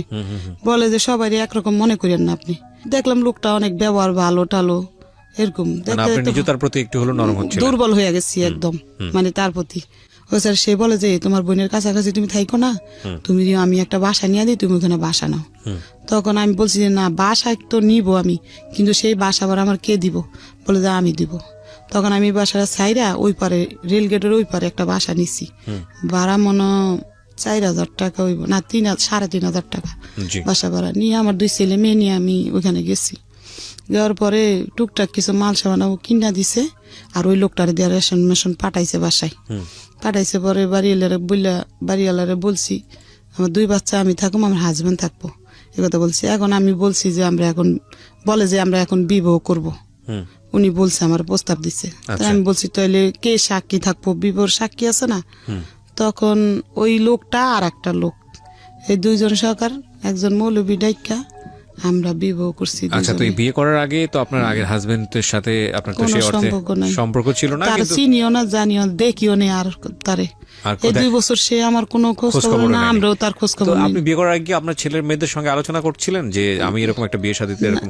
বলি আপনারে, তখন আমি বিবাহ করতে চাইছি, কিন্তু আমার এই মেয়ে বাধা দিচ্ছে। আচ্ছা, ছেলে কিছু বলে না, ছেলে জিয়ানে রাইতে না খাই, ছেলেও বোঝে না সব কিছু, মানে অন্যরকম। ও মেলে বলে যে না এরে আমি বাবা বললে স্বীকার করুম না। আচ্ছা, বোঝে সব, বলে যে না। আমি বলি যে থাক বাবা, আমরা ঘর নিতে গেলে ঘর দিব না আমাদেরকে। মানুষে বলে যে ঘর নিতে আইসেন আপনার হাজবেন্ড কি করে? বলি যে আমার 2 বাচ্চা আর আমি। বলে যে না বাসা দিব না, আপনি কিভাবে বাসা ভাড়া দিবেন এই কথা বলে। তখন ওরে বললাম যে একটা গাছের তলে যদি থাইকা তোমরা বাবার পরিচয় দিয়ে থাকো, মানুষ সম্মান দিব তোমাদেরকে যে তোমার বাবা। This is our society, Priya Shroda. This is our society and of course you have to face it. দেখুন আজকে যে মানুষটার জীবন গল্প আমি এখানে তুলে ধরছি, সমাজের একেবারে প্রান্তিক পর্যায়ে, প্রান্তিক অনেকেই বুঝবেন না বলি, নিম্ন পর্যায়ের একজন মানুষ, দিন এনে কোনো রকম একবেলা পেট পুড়ে খেটে খাওয়া একজন মানুষ, এবং সেই মানুষটা যদি নারী হয় তাহলে তার জীবন সংগ্রাম কতটা ভয়ানক হতে পারে এটা জীবন গল্পে নতুন করে প্রমাণ দেওয়ার কিছু নেই। কিন্তু এইরকম একটা পরিবারেরই তার একটা সন্তান, সে রেপড, যার 11 বছর বয়স। Can you imagine the situation? Okay, আমরা সামনের দিকে আগাই। হ্যাঁ, বলেন। তারপরে বিবাহ করার পরে উনি সেদিন আমাদের বাসায় ছিল, কি আমার ছেলে ছিল না, ছেলে পরে ক্যান্টনমেন্টের ভিতরে ওদের সাথে থাকে। জি। আমার এই মেয়ে ছিল বাসায়, তখন এই মেয়ে কান্দে দেখে সে চকলেট মকলেট এনে ওরে দিছে। তখন আমাদের বাসায় রাত্রে ছিল, থাকার পরে সকালে সে অফিসে গেছে গা। অফিসে যে অফিস করে আমার কাছে মানে প্রতিদিন থাকে না, ইউনিটে থাকে। কিলে হঠাৎ করে থাকে, ইউনিটের কেউ জানলে না মাইন্ড করতে পারে, এর লাগে ইউনিটে ঘুমায়, মাঝে মাঝে এসে আমার কাছে থাকে এরকম করে 2-3 মাস হয়ে গেছে। তখনও জানেন না আপনি যে ওনার আগের একটা বিয়ে আছে? যায় না, দেশে যায় না। আচ্ছা। 2004 সালে বিয়ে হয়েছে, তারপরে থাকতে 2006 সালে ও প্যাড হয়েছে। মানে এই মেয়েটা, যে মেয়েটা মূলত আজকে ভিকটিম। আচ্ছা। ও ভালোই, লোকটা ভালো, আমার সাথে ব্যবহারও ভালো করতো সব সময়, আমার কোনোদিন মারতো না, খারাপ একটা বকও দিত না, রেশন সবই দিত আমার, তেল। আর আমি ওই কাজটা ছাড়ি নেই, কাজটা করি, মানে একবার কাজ বন্ধ করে দিনি, যে তার নির্ভয় করে থাকবো সেটা না, যে আমারটা দিয়ে আমার বাচ্চার খরচ চালাইতে পারবো, তারটা দিয়ে আমি ঘর ভাড়া দিব, এরকম। তখন এইভাবে ভেবে ওই বাচ্চা আমার ডেলিভারি হয়েছে। বাচ্চার যেসব 2.5 বছর বয়স, তখন ওনার কুস্টিং হয়ে গেছে। পোস্টিং? হ্যাঁ, হয়েছে হইলো আপনার ওই যমুনা ব্রিজের গোড়ায়। ওকে। তখন উনি যমুনার গোড়ায় চলে গেছে, আমাদেরকে ওইখানে রাইকা। আচ্ছা। চলে যাওয়ার পরে ওইখান থেকে আসে, প্রতি বৃহস্পতিবারে নাইট পাস নেয়, বৃহস্পতিবার রাত্রে আসে, শুক্রবারে সারাদিন থেকে, শনিবারে সারাদিন থেকে বিকালে চলে যায়। ওকে। এভাবে সংসার করতে করতে ওই মেয়ের 2.5 বছর হয়ে গেছে। এই মেয়েটার 2.5 বছর বয়স হয়েছে। এখন কাজ ছাইরা দিছে, আমার হাজবেন্ড মানে সন্দেহ করে যে কাজ করতে যাইতে পারবা না, মানে সারাদিনে ফোন আসে ওই যমুনার গোড়ার থেকে, আবার ওদের সাথে কথা বলতে চাইতো। আমি যদি বাজারে যেতাম তারপর 10 বার ফোন দিয়ে লাইতো। এরপরে আমি কাজটা ছাইরা দিছি, যে আমরা সন্দেহ করবো আমার এই সংসার ডোবাঙ্গে দিব গা। কাজ ছাইরা দিয়ে বাচ্চার 2.5 বছর বয়স। হঠাৎ করে একদিন আমার মেজে বোনটা আসছে, এর মধ্যে আমার বড় বোনও জেনে গেছে, ছোট বোনও জেনে গেছে আমি বিবাহ বসছি, ফ্যামিলির সবাই জানছে, আমার বাবাও জানছে। তো এখন উনি একদিন আমাদের বাসায় আসছে পর আমার বোনের ছেলে আবার স্টেডিয়াম চাকরি করে, ছবি বানায়, ক্যামেরা নিয়ে আসছিল আমাদের বাসায়, দেশে যাইব ওর মার সাথে। তো হঠাৎ করে আমার এই মেয়ে ওর বাবার কোলে ছবি তুলে নিছে। আমার হাজবেন্ড কখনো আমার লোক ছবি টবি তুলতো না, তো ওদিন গিয়ে প্রথম বাবার সাথে কোলে 2.5-3 বছরের ছবি তুলে নিচ্ছে, 2.5 বছরের 3 বছরের ছবি তুলে নিছে ছবিগুলা রাখছে। হঠাৎ করে 2009 সালে আমার সাথে উনি আর যোগাযোগ রাখে নাই, ওই যমুনার গোড়ার থেকে। আচ্ছা। আর খোঁজ খবর নাই ওনার। এখন 2 বছর হইছে, ওনারে আমি বিশ্রে আর পাই না। হ্যাঁ, ওনার দেশের বাড়ির ঠিকানা কইছে, কিন্তু আমি বিশ্রে মানে পাইতাছি না, ওনার যাইনি। আপনাকে যে বিয়ে করেছিল সেখানে কি কোনো কাবিন হয় নাই? কাবিন হয় না, গতি ক্যান্টনমেন্ট গেছি খোঁজ নিতে বললা। আর ওই নুরুরে বলছি, ও বলে যে কুষ্টিং হয়েছে ওই জায়গায়, আমার সাথে যোগাযোগ নাই, এই কথা ওই লোকটা বলে। আর গেটে জিজ্ঞাসা করছি যে কেন বিশ্রাম, আমার হাজবেন্ড আবার আমার না করছিল, যে কেউর কাছে বললো না আমি তোমার বিয়ে করছিল, আমার চাকরি চলে যাবো, কিন্তু আমি বুঝতাম না কেন চাকরি দেবো। ওই যে ওর বউ আছে, আবার দ্বিতীয় বিয়ে করলে চাকরি দেবো, এটা আমার বোঝাইতে চাইছে, কিন্তু আমি বুঝতে পারি নাই। এখন 2 বছর ধরে আর কোনো খোঁজ নাই। এখন কি করবো, আবার বাদ দইয়া কাজে লাগছি ওই যাত্রা বাড়ি, ওই মিক্সির কারখানায় কাজ করি। এখন 2 মেয়ে হয়ে গেছে, মানে এই মেয়ের লাগে এই মেয়ে ওরে রাখা লাগে, কি করবো, রাখতে হয় বাধ্যতা। রেখে কাজ করে কোনো মতো চলি 2 বছর ডেইলি ফোন দিতাম 4-5 বার, প্রত্যেকটা সিম বন্ধ করে লাইছে। বন্ধ করে একটা লোক দিয়ে ফোন দিছে এখন আমারে, ওর একটা ফ্রেন্ড দিয়া বলে যে ও আপনার হাজবেন্ড অসুস্থ, মাদ্রাস নিয়ে গেছে, অ্যাক্সিডেন্ট হয়েছে, আপনি অপেক্ষা করেন, ও মাদ্রাসতে আসলে আপনার কাছে ফিরে দেবো। মনে একটু সান্ত্বনা পাইছি যে হইতেও পারে এরকম কি দেখো। তা বললে হঠাৎ করে ওই লোকটারে ফোন দিলে, লোকটা আর ধরে না, ওই একদিনে বলছে, আর খোঁজ নেই। 2011 সালে ফোনটা রিসিভ করছে, পরে আমি কান্দা দিছি পরে আল্লাহর কোন কুদরত আসছে আমাদের বাসায়, বলে যে আমি অ্যাক্সিডেন্ট হয়েছি, মাদ্রাস ছিলাম, সব মিথ্যা কথা। আমি যেমন বলদ, আমার বলদরে বুঝাইছে এমন। তখন গেছে সেদিন, পরের দিন আসছে। এখন আমি বলছি, দেখেন ভাই, আপনি আমার নিয়ে যদি সংসার করতে চান তাহলে আমার সাথে কাবিন করতে হবে, তাহলে আমি আপনার সাথে সংসার করবো, নাহলে করবো না। আপনি গেছেন গা আমার মতন আমি 2 মেয়ে খাওয়াইতে পারবো, সমস্যা নেই।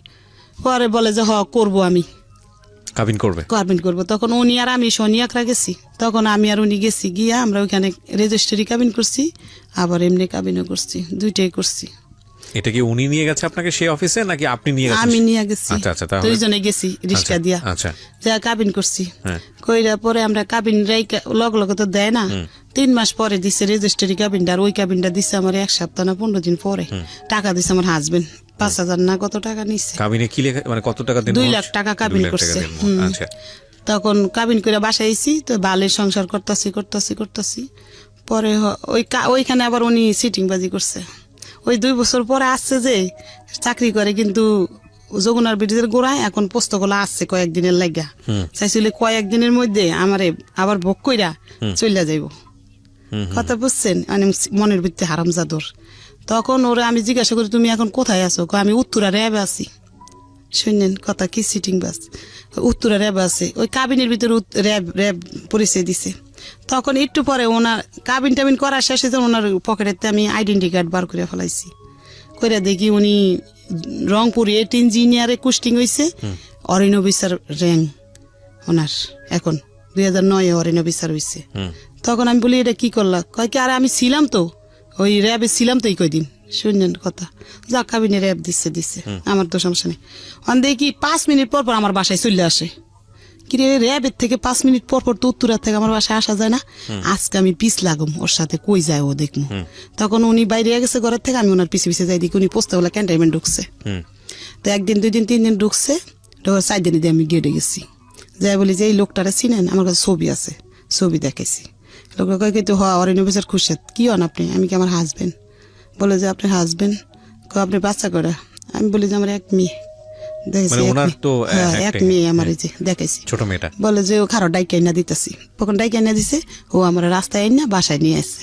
আইসা উনি অন্ত জিদ দিয়ে ফাইটা যাইতেছে, গেটে চলে গেছে।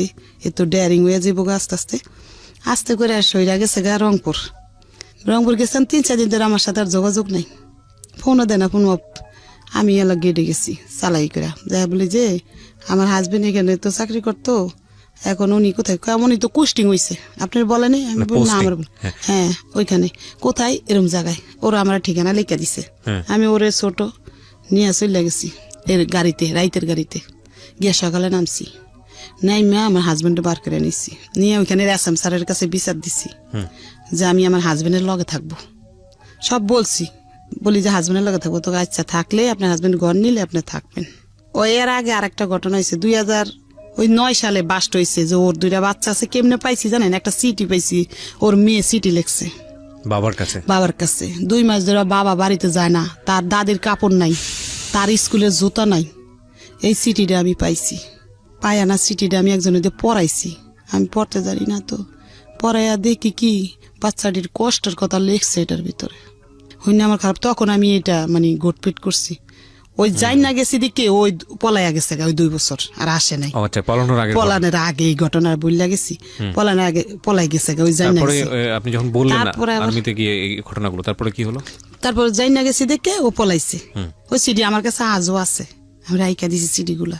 তখন পলাইছে, ওই যে পলানের পরে 2011 আইসে কাবিন করলাম, করার পরে ওইখানে গেছি। ধরলেন ওরে ফাইনালি তো গিয়ে ধরলেন? দর্শি আমরা স্বীকার করছে। হ্যাঁ না সেটা ঠিক আছে, তারপরে কি হলো? মানে ওখান থেকে কি বললো? আপনাদের একসাথে থাকার নিয়ম দিচ্ছে। তারপর যে আপনার হাজবেন্ড ঘর নিলে আউটে বাসা নিব, আপনি থাকেন তার সাথে, নিয়ম দিচ্ছে, থাকেন আপনি, সমস্যা নাই। তখন আমি চলে আসছি ঢাকা, যে মাল সামানা নিয়ে পরে যাওয়া লাগবো ঘর নেওয়ার পরে। ঢাকা চলে আসছি আমার বাবুরে নিয়ে। আসার পর ও গাড়িতে উঠাই দিছে, চলে আসছি। আইসা থাকতাছি ওইখানে আসাম স্যারের বলছে কি আমি ঢাকা পোস্টিং নিতে চাই, তাহলে আমার 2টা ফ্যামিলির আমি দেখতে পারবো। ঢাকা পোস্টিং নিতে চাই? হ্যাঁ। তখন মিরপুর স্টাফ কলেজ 12 নম্বরে পোস্টিং নিচ্ছে উনি। আচ্ছা। নেওয়ার পরে আমাদেরকে এখান থেকে বাসা ছাইরা আমাদেরকে, এখন মানে আমার ছেলে অনেক বড় হয়েছে, 17 বছর হয়েছে ছেলের। তখন আমি মনে করছি যে আমার হাজবেন্ড ওইখানে রুম নিব মনে একটা, ওখানে আমার 2 মেয়ে, আবার এই ছেলে কোথায় নিবো, ও কাজ করে এখানে, তো তুমি দাদির কাছে থাকো আর আমি ওদেরকে নিয়ে ওখানে যাই, তারপরে তোমারে নিয়ে যাবো পরে। ছেলের দাদি ওই সৎ দাদির কাছে রাইখা গেছি। আমার হাজবেন্ডের এই হলো বাসা পিঠ আছে না, বলে যে আমার লাগে লোন। তখন আমি ঢুকছি ডাক্তার দেখাইতে, ঢুকার পরে এখন বলে যে বই করা ছাড়া তো ডাক্তার দেখাইতে দিব না। তখন আমার হাজবেন্ড আমি ফোন দিছি যে আমি ডাক্তার দেখাইতে আইছি। বলে যে ভালো করছেন ডাক্তার, ও ইউনিটের ভিতরে মানে অফিসের ভিতরে। তখন উনি একটা সৈনিক জসিম নাম ওরে পাঠাইছে যে তোমার ভাবি আসছে, যাও একটা বই কইরা দাওগা।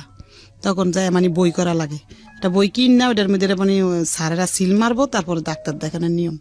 তখন আমি ডাক্তার দেখায় বাসাইছি। রাত্রে জিজ্ঞাসা করছি, আমি কি আপনি বললেন না আপনার অফিস অনেক দূরে? বললে যে আসে, আর বলে যে চিন্না লাইছেন তো চিনছেন, ভালো করছেন। পরে এরকম করে সংসার করতেছি, বালি। হঠাৎ কইরা উনি না একটা মেয়ে ওনারে ফোন দেয়, না ধরার গতিকে আমি শূন্য ফেলাইছি। মেয়েটা ওনারে বলতেছে, দাদু আপনি ফোন ধরেন না কি লেগা? উনি করছে কি কাইটা দিছে। আমি শুনছি দেখা আমার উঠছে জিদ উঠছে, ওনার মোবাইল কাইটা নিছি, নিয়ে ওনার নাম্বার টিপা বার করছি। ওনার ওয়াইফের নাম আসমা। বার করে আমি ওই নাম্বারে ফোন দিছি। আমি জানি ওর বোন নাম কি, সব জানি না গেছি। ফোন দিয়া বলি যে এরকম আপনার হাজবেন্ড ঢাকা একটা বিয়ে করছে, আপনি জানেন? বলে যে না তো। তখন তো দেশে শূন্য লাইছে সবাই। শোনার পরে ওই বউ মানে দেশে কান্দাগাড়ি করতেছে, ঢাকাইব। তখন ওই বউ ঢাকাইছে, আইসা বাসা নিতে চাইছে 12 নাম্বার। আমার হাজবেন্ড বাসা নিয়ে দেয়নি, বলছে যে তুই যদি এখন এখানে বাসা নেস তাহলে আমার চাকরিটা চলে যাবো গা। এ কথা বললে ওই বউ আসছে ঢাকা, আইসা ওরা তেলমুল মাইকা দেশে পাঠাই দিছে। 3 মাস পরে আমার বাবু পেটাইছে। তখন বলে যে বাচ্চা নিছোস হ্যান ত্যান, মানে এরকম নিব না বাচ্চা। তখন ও প্যাড হইছে। তখন আমি প্যাড হইতে 12 নাম্বার তখন আমার বাসা চিজ করে ফালাইবো, মানে এখান থেকে চিজ করে অনেক দূরে ফাটাইবো। তো দূরে ফাটাইছে, মানে ও 12 নাম্বার দিকে পাঠাই দিছে। ওইখানে আবার এই বাচ্চা ভর্তি হয়েছে। তো ওদের লাগে দাঁড়ে। এখন ও করে কি ইউনিটে ঘুমাই থাকে, আমাদের ওইখানে যায় না, ওই বাসার কলেজের ভিতরে ঘুমাই থাকে, যায় না। জানা দিকে দিতে আমার ওই ছেলে ফোন দিছে, একটা মেয়ে বিয়া করছে, একটা মেয়েরে ফোন দিছে। আর আমার হাজবেন্ড বলছে আসো আমি নিয়ে আসি তোমাদের। আইনা করছে কি আমার বাসায় বউ সহকার দিয়া ও নিয়ে আর আমার বাসায়ও জানা, আমাদের খোঁজ খবর লয় না। এই দেন সামনাসামনি থাকে, আপনি টাকা পয়সা দেয় মাস শেষ, আর এমনি রাত্রে আসেও না বাসায় কিছু না। তখন আমি ওই ছেলে বোরে এখন নিব না, আমি ওদেরকে আনবো কেন? ওরা আইসা মারামারি করে দুইজনে ঘরের ভিতরে। ছোট মানুষ তো বিয়া করছে 17 বছরে, বুঝেন না? মারামারি করে বউর সাথে। কোথার মেয়ে? কুমিল্লার মেয়ে, কুমিল্লা ক্যান্টনমেন্টের দ্বারের। মারামারি করে দেখে আমি একটা ঘরে ড্রেসিং টেবিল ছিল আমার আগের, ওটা বিক্রি করে ওদেরকে 2000 টাকা দিয়া কইছি তোমরা যাও গা, শ্বশুর বাড়িতে থাকো আন তুমি, পরে আমি ঢাকা যাই কি করি তোমার একটা লাইন করে আমি দিতে পারছি। তখন উনি ওই আমার ওই ছেলে ধরেন হয়েছে সিয়ামেসে, হওয়ার আগে 3 দিন আগে ও চলে গেছে পোস্টিং এ। আমার হাজবেন্ড আর আসে নেই। 3 দিন পরে আমার হাজবেন্ড আসছে। এর মধ্যে আমার বোন আছে, মেজো বোন বাইর বউ আসছে দেশের থেকে, ওরা আমার যত্ন করতেছে। দেশে বলছি দেখা উনি জিদ্দের ঠেলা, আগে তো ভালো বাজার করছে, দেশে বলছি বলে জিদ্দের ঠেলা উনি আমার ঘরে কোনো বাজার করে না। এখন ওনার কুষ্টিম শেষে উনি যশোর চলে গেছে। যাওয়ার পরে আমাদের কোনো টাকা পয়সা দেয় না, আমাদের ওইখানে ফালাইয়া রেখে গেছে। এখন কি করবো, গেছি যশোর, যাই ওইখানে ইউনিটে টলছি পরে আমার টাকা দিচ্ছে এদিন 10,000 দিছে, পরে আমি আবার চলে আসছি। আই ওইটা দিয়ে বাড়িওয়ালারা দিছি কয় টাকা জানি, ঘর ভাড়া 4-5 হাজার টাকা, আড্ডা দিয়া চলতেছি। কোনো মধ্যে চলতে 2 মাস টাকা পাঠাইছে বিকাশে। পাঠানোর পরে না আবার 2 মাস টাকা পাঠায় না, 2 মাসের ভাড়া বাজ্যা গেছে। তারপর আবার ওই বাবুরি নিয়ে 22 মাসের এখন গাড়ি তুলছি, গিয়ে গেড়ে গেছি। পরে ওই লোকজনে আমার হাজব্যান্ডটাই কিনে দিয়েছে, তো হাজব্যান্ডে নিয়ে গেছে, নিয়ে এক সৈনিকের বাসায় উঠাইছে। ওটা ওই সৈনিকের কইছে খাওয়া দাওয়া দিতে, দিয়া 2 দিন ধরে আমি ওই সৈনিকের বাসায়, আমার হাজব্যান্ড আমার খোঁজ খবরও নাই, যায়ও নি আমার কাছে। তখন আমি নিচে নামিয়া গেছি ওরে কোলে নিয়ে, নামিয়া আমি ইউনিটের ভিতরে ঢুকছি। ঢুকা কমান্ডারেরা মানে মিটিং করতেছে, তাই আমার ডাকছে যে কে, কইছে অনুকের ও ভাই। তা আমার যাই জিজ্ঞাসা করতেছে, লেফটেন্যান্ট কর্নেল উনি আমার জিজ্ঞাসা করে। গেছি পরে জিজ্ঞাসা করবো কেন আসছেন, কি ভালো মন্দ, তা জিজ্ঞাসা না করে আমার হাজবেন্ড দাঁড়ায় রয়েছে। ও বানাইয়া কইছে ওর বিয়ে হয়েছে আগে। তো আমার তো বিয়ে হয়েছে জানি আমি, সে বিয়ে করছে। বলে যে আপনার কয়টা বিয়ে হয়েছে? আমি কি স্যার আমার আগে বিয়ে হয়েছে, একটা বাচ্চা আছে, মেয়ে বাচ্চা আমার, আমি এটা বলছি। তখন এই কথা বলছে পরে আমি কি স্যার শুনেন, আপনি সুস্থ বিচার করেন, যদি সুস্থ বিচার না করেন আল্লাহর কাছে ঠেকা থাকবেন, এটা বলছি। পরে আমার হাজবেন্ডটা উনি গালাগালি করছে, থাপ্পড় দিয়ে তোর কানা উঠে ফাড়ালামু, বেদ্য কোথায় তুই বিবো করছো, খাওয়ান করছো না, বলছে। পরে আমি চলে আসছি, চলে আইসা আমারে মানে আমার হাজবেন্ড গালাগালি করছে বিচ্ছিরি ভাবে, বাইরে নামিয়া গালাগালি করছে। আমি ওই বাবুরা 22 মাসের কোলে মাথা ঠিক ছিল না, ওই ক্যান্টনমেন্টের গেটের সামনে আসছিল ট্রেনের রাস্তা, একবার গেটের সামনে। আমি যে সময় ট্রেনের তলে যাই, ওনারা আমার টানাটানি করছে, আর্মির লোকেরা, যে ভাবি এই কাজটা করেন না, আপনি ভালো না। এই ভদ্রমহিলার জীবনের গল্প আসলে সারা রাত শুনলেও শেষ হবে না। কিছু জায়গায় আমাদের স্কুইজ করতে হচ্ছে, কারণ আমাদের গল্পের যে মূল জায়গাটা সেটা হচ্ছে ওনার সন্তান রেপড হওয়া। আমি বারবার মাপ চেয়ে নিচ্ছি আপনাদের কাছ থেকে, কারণ এরকম ওয়ার্ড আমি আসলে ইউজ করতে বাধ্য হচ্ছে এদেরকে সামনে রেখে। আপনারা চলে আসতে পারেন আমাদের ফেসবুক পেজে, আমরা স্টুডিওতে কিভাবে আছি এটা দেখার জন্য। আমাদের ফেসবুকের ঠিকানা www.facebook.com/ kibriya.rj, পেজটি আছে RJ কিবরিয়া নামে, এবং এই অনুষ্ঠানটি একযোগে আপনারা শুনতে পাচ্ছেন ঢাকা এফএম এর ইউটিউব চ্যানেলে। ঢাকা এফএম নামে সার্চ করলেই হবে ইউটিউব চ্যানেল, অটোমেটিক্যালি আপনারা ওখানে পেয়ে যাবেন আমাদের ইউটিউবে। আমি জানি যে আপনার শেষ পর্যন্ত এই সংসারটাও টিকেনি, গোলেমালে এটাও শেষ হয়ে যায়। আমি বরং ছোট্ট একটা বিরতি নেই, বিরতির পর ফিরে এসে আপনার ওখান থেকেই শুনবো। কিন্তু আমরা মূল যে জায়গাটায় যেতে চাই সেটা হচ্ছে আপনার এই ছোট মেয়ের ঘটনাটা, যেটা খালি এদের পড়ালেখার কথাই কইতাম, ঘরে আইলো কইতাম মা তোমরা সুন্দর করে পড়ো। এরম করতে করতে আমি কিস্তিতে টাকা উড়াইয়া দেই ফুদে মানুষে বিক্রি করে, কাপড় চোপড় অনেক বেচা কিনা হয়। আমি ওগুলো আইন এক এক জায়গাতে সাপ্লাই করে বিক্রি করতেছি এখন। ওই মিশিং আছে এখনো ঘরে আমার। এই ঘটনাটা ওর বড় বোন বলতে চাচ্ছে। প্রিয় শ্রোতা, আমরা মাকে এতক্ষণ পর্যন্ত ফ্লোর দিয়ে রেখেছিলাম এবং আপনাদের সদয় অবগতির জন্য জানাচ্ছি। হ্যাঁ, নিশ্চয়ই আপনাকে দিব ফ্লোর। একটা মার জন্য কতটা ভয়ানক হতে পারে এই সন্তানদের ঘটনা বর্ণনা করা, আল্লাহ মাফ করুক। আমি আর কিছু বলতে চাচ্ছি না, আমি স্পিচলেস টোটালি। আচ্ছা ঠিক আছে, বড় বোনকে হ্যাঁ বলেন। তারপরে দেখেন বড় মেয়ে ক্লাস এসএসসি পরীক্ষা দিল, দিয়া এই গ্রেডের উপরে উঠাইছে। ও সরকারি কলেজে চান্স পাইছে। সরকারি কলেজে পড়ালেখা করে, ওর খরচ আমার লাগে না অত বেশি, অল্প অল্প। ও টিউশনই করে, মানুষের বাসায় দিইনি টিউশনই করতে। যে মানুষ যদি আমার মেয়ের দিকে খারাপ নজরে তাকায়, লেকের বাসায় টিউশনি করতে দেই না। ও ঘরে যা পড়ায় তা দিয়ে চলে।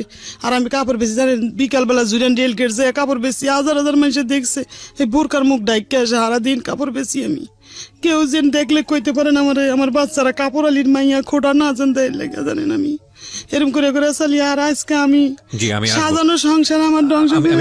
আমি আসতেছি প্রিয় শ্রোতা, আমি এখানেই আপনাদেরকে নোট করতে চাই যে এই হচ্ছে আমাদের আসল জায়গাতে আসা। এতক্ষণ আসার জন্য আমি এতক্ষণ আপনাদেরকে একটা বর্ণনার মধ্যে রেখেছি। এই কথাটা এই কারণেই বলছি, পত্রপত্রিকায়, টেলিভিশনে বা অন্য কোথাও গণমাধ্যমে যে এই রেপের ঘটনাটা আসে, এটা শুধু আপনি রেপটাই জানেন, কিন্তু রেপ হলে একটা ফ্যামিলির কি হয়, যাকে রেপ করা হচ্ছে সেই সন্তানটি কত কষ্ট করে বড় হয়। ছেলের ওই 21 বছরের ছেলের গল্প বলছেন আপনি? সম্পর্ক নাই। আচ্ছা ঠিক আছে, সে গল্প হচ্ছে ধারাবাহিকভাবে আসবে। তখন মানে একটা সাইডের বাড়াইটা ছিল ভালো, বলে যে এখন যাই ওর বোনের কাছে, অনুরোধ করে নিয়ে আসি ওর বোনেরে। তখন বলে যে এই ছোট মানুষের পেটে বাচ্চা হইছে, বাচ্চা হইতে দিলে তুমি মারাও যাইতে পারে কি, তো তুমি আমার বোনেরে অনুরোধ করে নিয়ে আসছে, পায়ে হাতে দুইটা যে আস তুই একটু ওরে দেখিস। তখন আমার বোনের চলে আসছে, আর থাকতে পারে নাই। আচ্ছা, আইসা সারা রাত আমার সাথেই করছে। সকালবেলা আমার ওই ছেলে বাচ্চা হয়েছে। আচ্ছা হয়েছে পরে আমার হাজবেন্ড মিষ্টি আইনা খাওয়াইছে সবাই। খাওয়ানোর পরে আমার হাজবেন্ডের মানে বাবা মা কোথায় আছে কি আছে আমরা কিছুই জানি না। আসল বাবা মা নাই বলছে ওনারা, কোনো ভাই বোনও নাই মনে হয়, এরকম কেউই নাই মনে হয়, এরকম জানি। তারপরে খাওয়াইছে, আস্তে আস্তে একটু বাবুটা 5 মাসের হয়েছে। আর হঠাৎ করে ওই রাস্তায় মারামারি করছে, ওই ওষুধ কোম্পানির 2টা লোকে মারামারি করছে। ওই ছেলের বয়স 5 মাস, মারামারি করছে। পরে ওনারা ধরাই দিছে ওই মালিকে, মানে আরেকজন ভাই এরকম পালক আর একটা ছেলে হলো মারামারি করছে, ধরাই দিছে পুলিশ দিয়া। আমার হাজবেন্ডে ধরাই দিছে, আমি জানি না। তো এই নাইট গেট এসে বলে যে সালমা তোমার এই হাজবেন্ডে তো ধরাই দিছে তোমার শ্বশুরে। পরে আমি কি করবো আর জানি না, সকালবেলা হইছে। এখন বলে যে আমার শ্বশুর ডাইকা নিয়ে বলে যে তুমি আমাদের ঘরে খাওয়া দাওয়া করবা কিন্তু। পরে আমি ওনাদের ঘরে একবেলা যাই, খাই, আর ওই বাচ্চাটা নিয়ে থাকি এরকম করে 2 মাস। এখন আমার বাবার বাড়ির মানুষ শুনছে ওই কথা, শুনে আমার বাবা চলে আসছে, আর থাকতে পারে নাই। আচ্ছা, চলে আসছে, গাছ বেচছে দেশে, বেচা গাড়ি ভাড়া নিয়ে আসছে যে আমার মেয়ে নিয়ে যাবো আমি।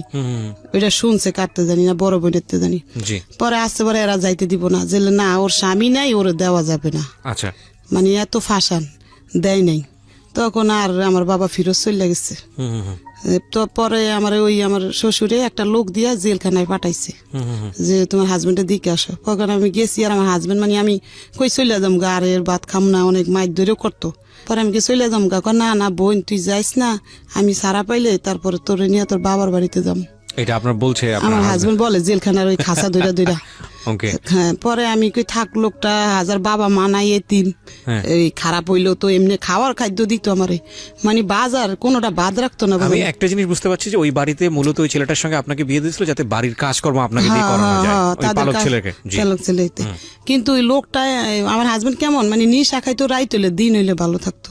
আচ্ছা, রাইতে মদও খাইতো, আর গাঁজা সিগারেটে বইরা ওগুলা ঘরে বসে বসে খাইতো। আচ্ছা আচ্ছা, এমনি করতে করতে ওই ছেলেটা একটু হাঁটিন হইছে। পরে এর কয়েক বছর আবার বাচ্চা বেড়ে গেছে, তারা কোনো ব্যবস্থা নিতে বলে নাই দেখে আমিও বুঝি নাই। আর আমার বাবা আমার ফ্যামিলিও ব্যবস্থা নিতে বলে নাই। আবার বাচ্চা পেট হয়ে গেছে, ওই এই যে মেয়েটা পেট হইছে। আচ্ছা, এই মেয়েটা? হ্যাঁ, মেয়েটা পেট হইছে। আরে প্রতিদিন বোঝেন রাত্রে হইলে নিশা খাইয়া না অনেক অত্যাচার করতো। পরে করতাম কি জানেন, মানুষের ঘরে যাই রাত্রে পলাই থাকতাম, মানুষের ঘরে পলাইতাম, চুপ করে বসে থাকতাম, ওই হামতাম কইরা টইরা শুয়া পড়তো যেসম তখন ঘরে যাই চুপ করে শুয়া থাকতাম। পরে এতই খারাপ ছিল, রাত্রে হইলে কি করতো পেশাব করে দিত বিছনার ভিতরে প্রতিদিন দিত। ও জানে, ও দেখছে বড় হইয়া প্রতিদিন পেশাব করে দিত। জানি না, ওই মদ খাইতো, প্রচুর খাওয়া খাইতো, একবার কাপড় মাথা তুলাইতো, রাস্তা দিয়ে মানুষের বকতে বকতে আসতো, কিন্তু কোন মহল্লার মানুষে ওরে কিছু কইতো না, কইতো পাগল থাক কিছু। কোনো বাড়িওয়ালা দেখলো কইতো সালাম মান কি দিত লোকটারে, মানে ওরে সালাম দিত হেরা উল্টা, মানে একটু পাগল টাগল ছিল বসে। হ্যাঁ ওরকম করতো। রাত্রে ভয় পাইতাম, ভয় পা ঠেলা আমি খাটের নিচে ঢুকা চুপ করে বসে থাকতাম। তখন তাদাম বাড়ি বিশ্রে বুসরে আসতো, পাইতো না, তখন চুপ করে শুয়ে থাকতো। শুয়ে থেকে ওই পেশাব করতো। সকাল হইলে জানেন ওই পেশাব গুলা ধোয়া লাগতো আমার, খাতা করতো, শাশুড়ি কইতাম। আবার দেন সকালে রাইতে জ্বালানি খায়, তারপর সকালে তাও কাজ করা লাগতো, সংসারের কাজ করে আবার আমারটা করতাম। এমনি এমনি ওই বাচ্চারা ফেট হয়েছে, তো ওই বাচ্চারা ফেট হয়েছে, ওই মার খেতে খেতে ফেট হয়েছে। হয়েছে ওর 7 মাসের সময় বাবার বাড়িতে চলে গেছি। আচ্ছা, যে এখন আমার বাচ্চা হইব, যদি মইরা যায় বাচ্চারা, তখন বাবার বাড়িতে গেছে, বাবা মা যত্ন করে ওই মেয়ে ওই অনেক কষ্টতে 1 মাস পরে। এখানে আরেকবার একটু বলে রাখি প্রিয় শ্রোতা, উনি 3 সন্তান নিয়ে এখানে এসেছেন। যে বড় সন্তানের গল্প বলছিলেন, ওই বড় সন্তানের বয়স এখন 21 বছর এবং ওনার সঙ্গে ওনার ব্যক্তিগত আর কোনো সম্পর্ক নাই। আর উনি যেই সন্তানের কথা এই মুহূর্তে বললেন, বড় মেয়ে তার, সেই বড় মেয়ে এই মুহূর্তে আমার সঙ্গে স্টুডিওতে আছে। আমি একটু আপনার সঙ্গে কথা বলি। হ্যাঁ, আপনার মা যেটা বলল, মাইক্রোফোনটা নিলেন, আপনি কাছে নিলেন। হ্যাঁ, আপনার মা যেটা বললো সেটা কি ঠিক? মানে বাবা সম্পর্কে যেটা বললো সেটা কি ঠিক? জি। আপনি নিজে দেখেছেন এরকম? এমনকি আমি নিজেও দেখেছি। জি, এরকম মাতলামো করতো রাতের বেলা খেটে এসে? একটা রাত আমরা ঘুমাতে পারতাম না, মশারির মধ্যে আগুন ধরাই দিত, তারপরে ছুরি ধার দিত, আমার আম্মুর কল্লা কাটবে, মানে আমরা অনেক ভয় পেতাম। একটা রাত ঘুমাতে পারতাম না ঠিক মতো। মানে আমার যতটুকু মানে জ্ঞান হওয়ার পরে আমি যতটুকু আমার মনে আছে ওই ঘটনাগুলো, রাত্রের ঘটনাগুলো। 4-5 মাসের বছরের ছিল, 5 বছর 6 বছরের ছিল, নিয়ে গেছি। ঠিক আছে, তা আপনি যেটা বললেন যে আপনার বাড়িতে গিয়ে যাওয়ার পরে যত্ন করে, তারপরে 1 মাস পরে ব্যথা, প্রচুর ব্যথা, অল্প বয়সে মা হইছে, ওই ছেলে ছোট 2.5 বছরের, ওই ছেলে 2.5 বছরের, অনেক সুন্দর একটা ছেলে। তখন এই মেয়ে হইব, অনেক ফকির পাকড়া বাবা মা দেখায়া দায়টাই আইনা দাঁড়ে সবাই রাখে। তারপরে ডেলিভারি হয়েছে একটা মেয়ে, ছোট একবারে, ওজনও কম, পুষ্টি নাই কোনো শরীরে। তারপরে হয়েছে পরে আমার বাবারে ওই এর ভিতরে চলে গেছে, বলা চলে যায়, বলছে আমার বউ নিয়ে যাবো। বলে আমার মা বলছে ডেলিভারি ছাড়া আমরা দিব না। তখন বলে যাচ্ছে, তো আমি চলে যাই। 2 দিন থেকে ও চলে আসছে ঢাকা।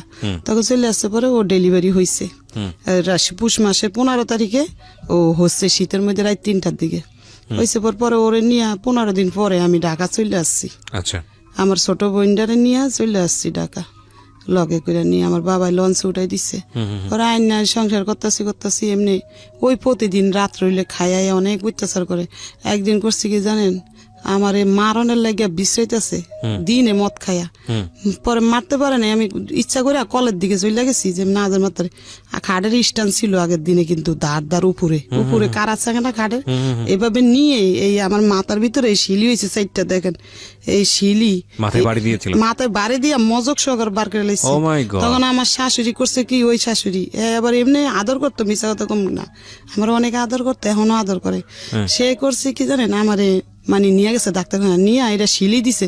যখন না শিলি দেয়, গিট্টু গুলো এম করে টান দিয়ে গিট্টু দেয়, ওই সময় সুতা ছিল, সিলাই টিলে বাসাইছি। আর 1 সপ্তাহ পরে ওই শিলিগুলা যেসব খুলছে, আমি জানেন ওই অজ্ঞান হয়ে পড়ে গেছি ওখানে।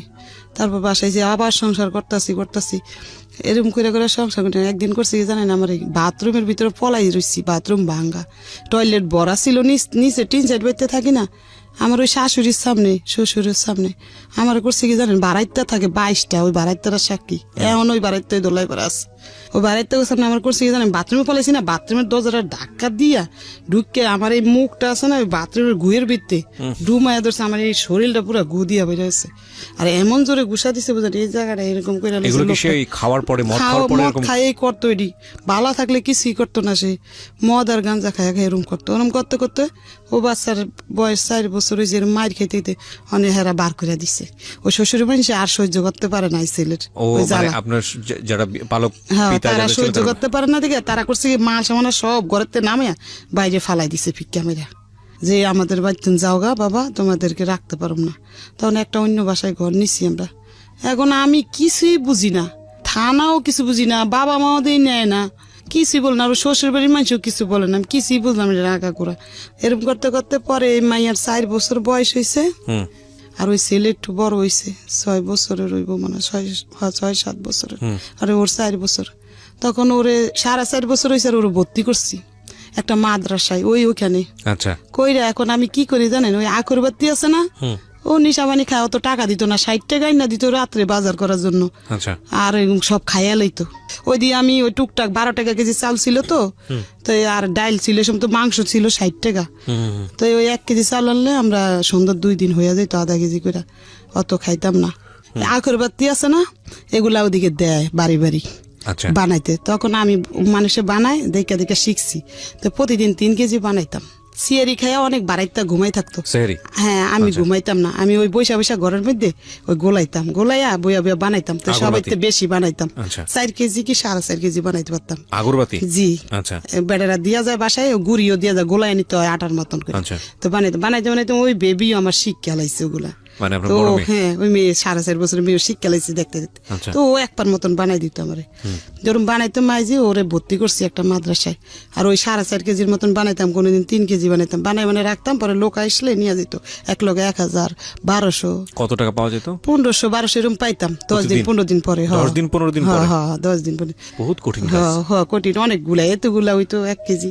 ওগুলা রাস্তায় সুগার লাগতো, মিল্লা সুগার পরে আবার বাইন্দা রাখতাম, তো লোকটা নিয়ে যেত। তো এই 10 দিন 12 দিন পরে 1500-1200 টাকার মতন আইতো। আচ্ছা, আইলে আমার কাপড় চোপড় আমি নিতাম নিজেরটা, ও বাচ্চারে কিছু দিতাম, দিয়ে বাচ্চা মাদ্রাসায় ভর্তি করছি। করার মনে 2 মাস কি 4 মাস পরে হিরণ ধরছে। এখন ওই পাক ঘরে বৈশা বৈশা খাইতো প্রথম অন্য মানুষের সাথে, আপনার জামাই? তখন হিরণ ধরছে পরে, এখন আমি বুঝি না যে ও কি খায়, এটা খাইয়াটে ঘরে যাই চুপ করে দমন ধরে শুয়ে থাকতো। এখন আর আমার সাথে ওই মারামারিটা কম করতো, ওইটা খাওয়ার পরে মারামারিটা কম করতো, কিন্তু টাকা চাইতো আমার কাছে, খালি টাকা না দিলে মারতো। এই যে দেখেন এই কেন্নার ভিতরে, এই যে এই কেন্নার ভিতরে রড দিয়া বাড়ি দিয়া এগুলা এমন কালো হয়ে রয়েছে, এই যে দেখেন কেন্নার ভিতরে দোনো হাতে আছে, ওর পায়েও আছে, বাড়ি দিত এইভাবে, বাইরে দিতেও কাপড় চোপড় নিত, থালা বাটি নিয়ে যেত। তখন ও তো বড়, 5 বছর হইয়া গেছে, আর ওই ছেলেও তো একটু বড়। তখন কি করবো, ওই কাজ লইছি একটা, সবাই দিয়ে কিস্তিতে টাকা উড়াইয়া চলে সুন্দর। ওই আগরবাতি দিয়ে চলবো না, মিশিংটা আনতালে জালি ব্যাগ সিলাই, নেট গুলা ওই ফলের দোকানে দেয়। অনেক একজনে বুদ্ধি দিয়ে কি, ওই তোর স্বামী তো ওই নিশা ধরছে, এখন তো ওই বাচ্চা দুটো জীবন নষ্ট হইব, আর বাবা মাও নেয় না আমার আয়সা, কেউ পাশেও দাঁড়ায় না। তখন বললাম যে একটা মিশিং কিনবো, তখন কিস্তিতে টাকা উঠেছি 10,000। আমি এখানে একটা বিরতি নিতে চাই। প্রিয় শ্রোতা, আপনারা তো শুধু গল্পটা শুনছেন, ইনফ্যাক্ট আমি বলবো যে এতদিন যাবৎ কোনো একটা ঘটনার, আপনি রেপ কেন্দ্রিক কোনো একটা ঘটনার যতটুকু জানেন, আজকে আমি চ্যালেঞ্জ দিয়ে বলতে পারি তার চেয়ে অনেক বেশি জানবেন।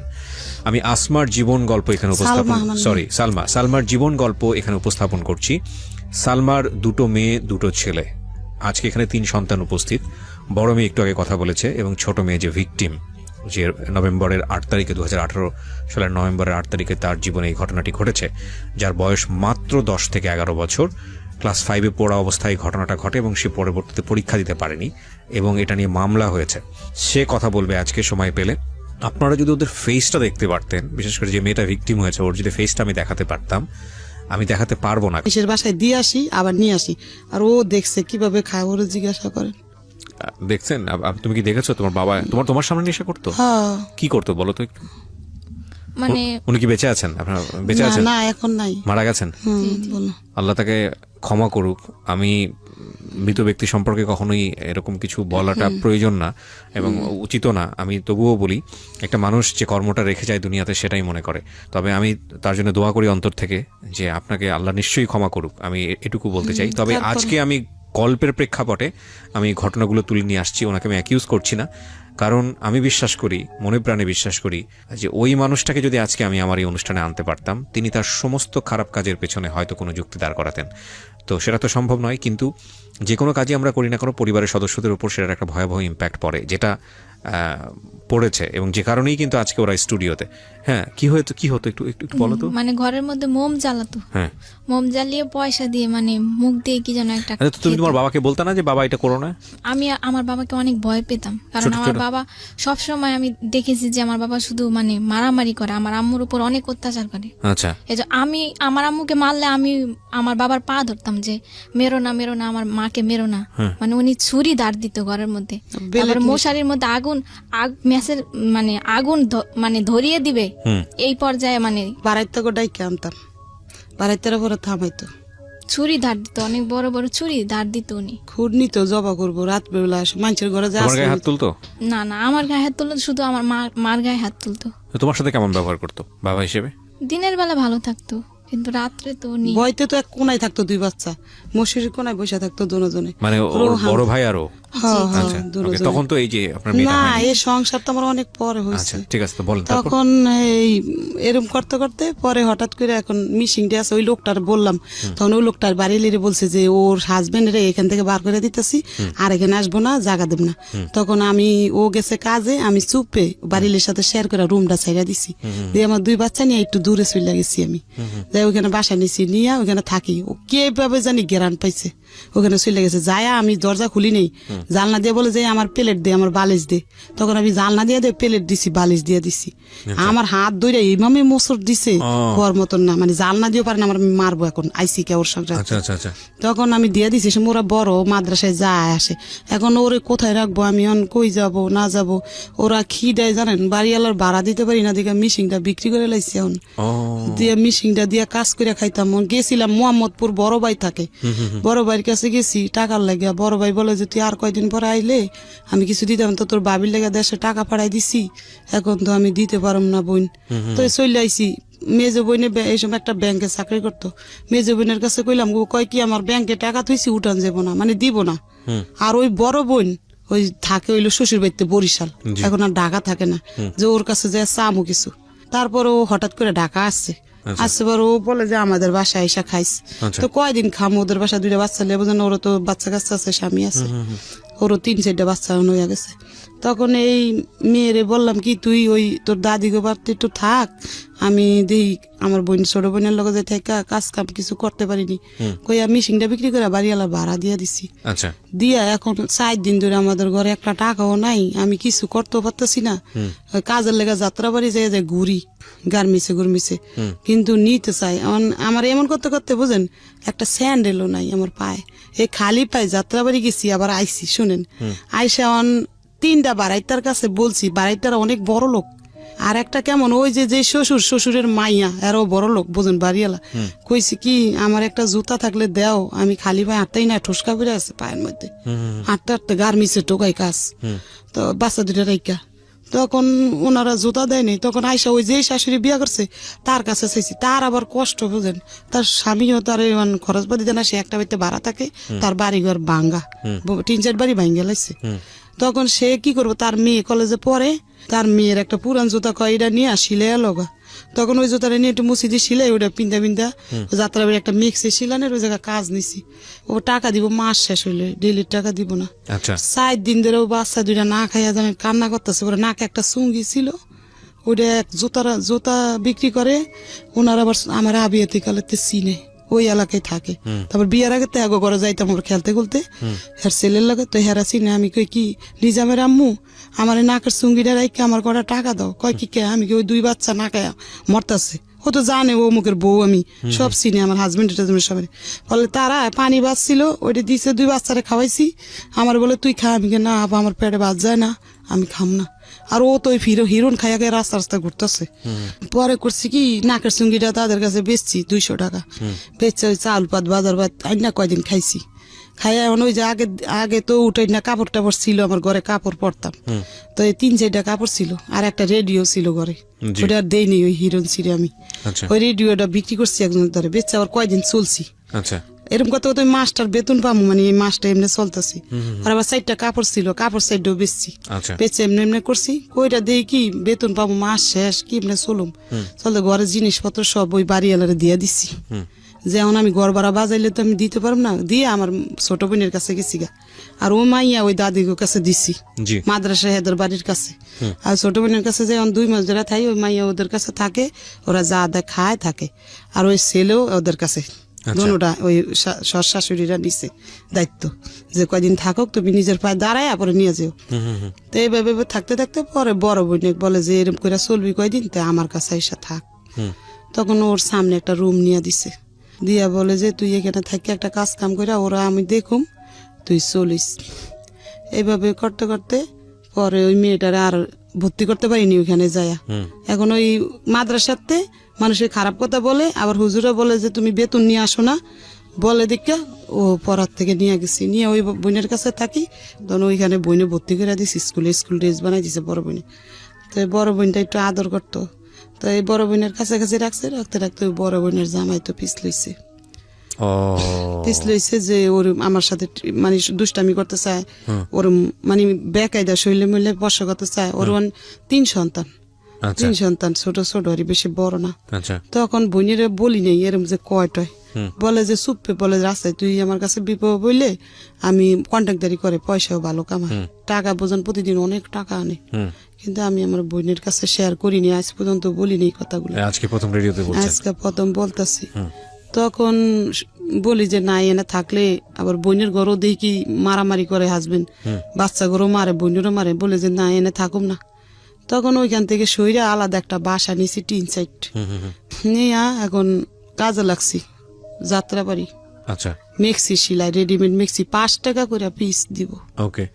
পরে সিলাই পেটিকোট মেক্সি সিলাইতে ওই টাকাটা দিয়ে ঘর ভাড়া দেই, মাস শেষ ওদের 2টারে খাওয়াই। এর মধ্যে আমার বাবার কাছে বড় বোন ফোন দিছিল যে সালমা কিভাবে খাইবো। বাবা বলে যে ওর কাছে সেলাই মেশিন আছে না, ওইটা দিয়ে খাইতে পারে না, এই কথা বলছে। শুনি না মনে কষ্ট লাগছে বুঝছেন। পরে কই বাবা মা কেউ দরকার নেই, বাবা বাচ্চা আছে ওই সময়। তখন বাইরে তো আর খোঁজ নেই, আর কেউ নাই খোঁজ নেন। তখন কি করবো, ওই জায়গায় বাসা নিয়ে থাকি। হঠাৎ করে আমার এত অসুস্থ হয়ে গেছি কাজ করতে করতে, বুঝেন, বিছনার লগে লেগে গেছি। লাগার পরে ওই 2টা লোক আমার বাবা আবার বোলার থেকে বাড়ি বিক্রি করে নোয়াখালী বাড়ি করছে। করার পরে ওই লোক 2টা আমাদের বাড়ির লোকের এই ক্যান্টনমেন্ট চাকরি করে, আর্মি ক্যান্টনমেন্ট সিপিএলে চাকরি করে। তখন ওরা মানে আমাদেরকে চিনে, তাই শুক্রবারে বিকেলে আর্মিকে বন্ধ থাকে। তো ওরা 2জন আমার বোনের বাসায় আসতো, বোনের জামাইয়ের লাগে কথাবার্তা বলতো।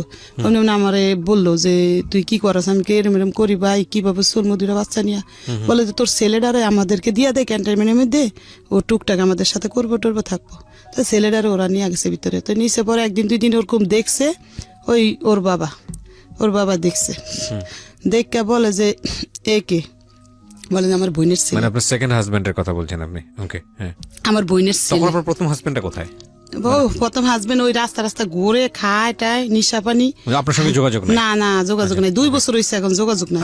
এখন একদিন দেখছি রাস্তায়, ডিভোর্স হয়নি কিন্তু যোগাযোগ নাই? না 2 বছর হয়নি। আর ওর সাথে আমার কাবিনও হয়নি, এমনি বিবাহ দিচ্ছে, মানে মৌখিকভাবে দিচ্ছে তারা।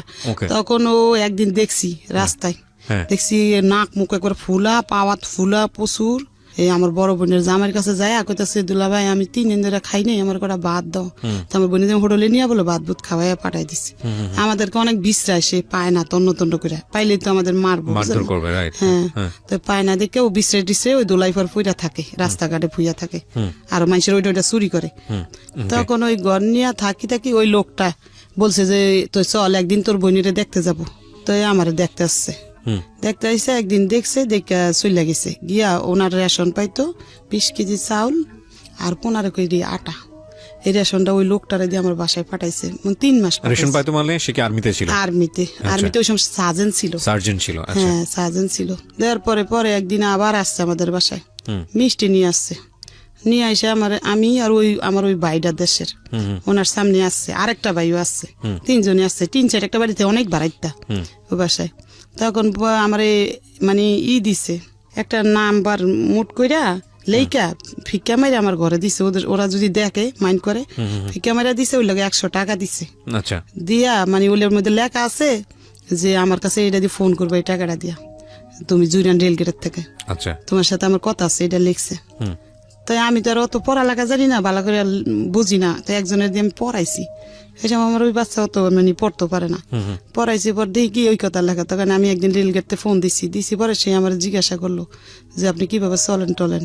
তাই আমি বলছি আমি এরকম কাজ করে চলি। বলে যে আচ্ছা আপনি আমার সাথে একটু দেখা করেন, আপনার আমি সিএমএস একটা চাকরির ব্যবস্থা করে দিম নাচ আচ্ছা, নাম কি ছিল ওনার? খুশিদ আলম। খোরশেদ আলম, আচ্ছা। না সিএমএস একটা চাকরির ব্যবস্থা করে দিম। তখন আমি বলছি যে আচ্ছা যদি আমার একটা চাকরির ব্যবস্থা করে দেয় তো আমার ভালো হইব, সরকারি চাকরি হইলে আমি চলতে পারবো রাইট। 2টা বাচ্চা নিয়ে। এভাবে এভাবে বাচ্চার বয়স 7 বছর হয়ে গেছে। মানে এটা প্রথম বাচ্চা না? এই যে ওর বয়স, আচ্ছা ঠিক আছে। 7-এ পড়ে গেছে এরকম। তখন এই মেয়ে পরে ক্লাস 1-এ মনে পড়ে এরকম হইব, 1-2-তে ছেলেটা কোথায় তখন? তখন ছেলে আমার লগে আছে। ছেলেটা তখন আপনার কাছে? ছেলে আমার লগে আছে, ওই ঘুরে ঘাড়ে কোনো কাজ করে না। ও তখন ওই ক্যান্টনমেন্ট দিছি, ও কাম পছন্দ হয় না। আর ক্যান্টনমেন্টে দিয়েছিলেন কিন্তু ওখানেও কাজ পছন্দ হয় না। ওরা কাপড় দোলাই করে, ওরা আব্বু না, ওরা আব্বু সেনাবাহিনী, ওই সিপিল, ওরা কাপড় দোলাই করে আর্মি গো, ওগুলার লগে একটু কাজ কাম করতে দিছিল কিন্তু করবো না। সে আয়সা পড়ছে, আয়সা ঘরে শুয়ে থাকে, আমি কিছু বললোই খেলে টেলে আয়সা আমি যাই লেগা কাজে, ও ভাত বোধ খায় আর খেললে খারাপ পোলাবিনের লাগে মিশে। পড়াশোনা করে না, পড়াশোনা করে আপনি শাসন করেও করতে পারেন? শাসন করলে কি বা আমার মানে কিছুই কয় না, আমি মারলে চুপ করে থাকে, আমি গেলে ও খেলে টেলে, আর আমি না থাকলে পলায়া থাকে থেকে ভাত বুত খায়, এরকম করে দিন যা রাত পয় ওর খালি না খাইলে না খায় থাকে। বাবা খুবই বাবার কাছে যায় না, এই জন্য বলি বাবা খুব ইম্পর্টেন্ট একটা ফ্যামিলির জন্য, খুবই ইম্পর্টেন্ট। এবং একটা ব্রোকেন ফ্যামিলিতে আসলে যারা বড় হয় তারা বুঝতে পারবে যে একটা মার অ্যাবসেন্স কিংবা একটা বাবার অ্যাবসেন্স ওই পরিবারের জন্য কতটা ভয়ানক বা তার বড় হয়ে ওঠার জন্য কতটা ভয়ানক।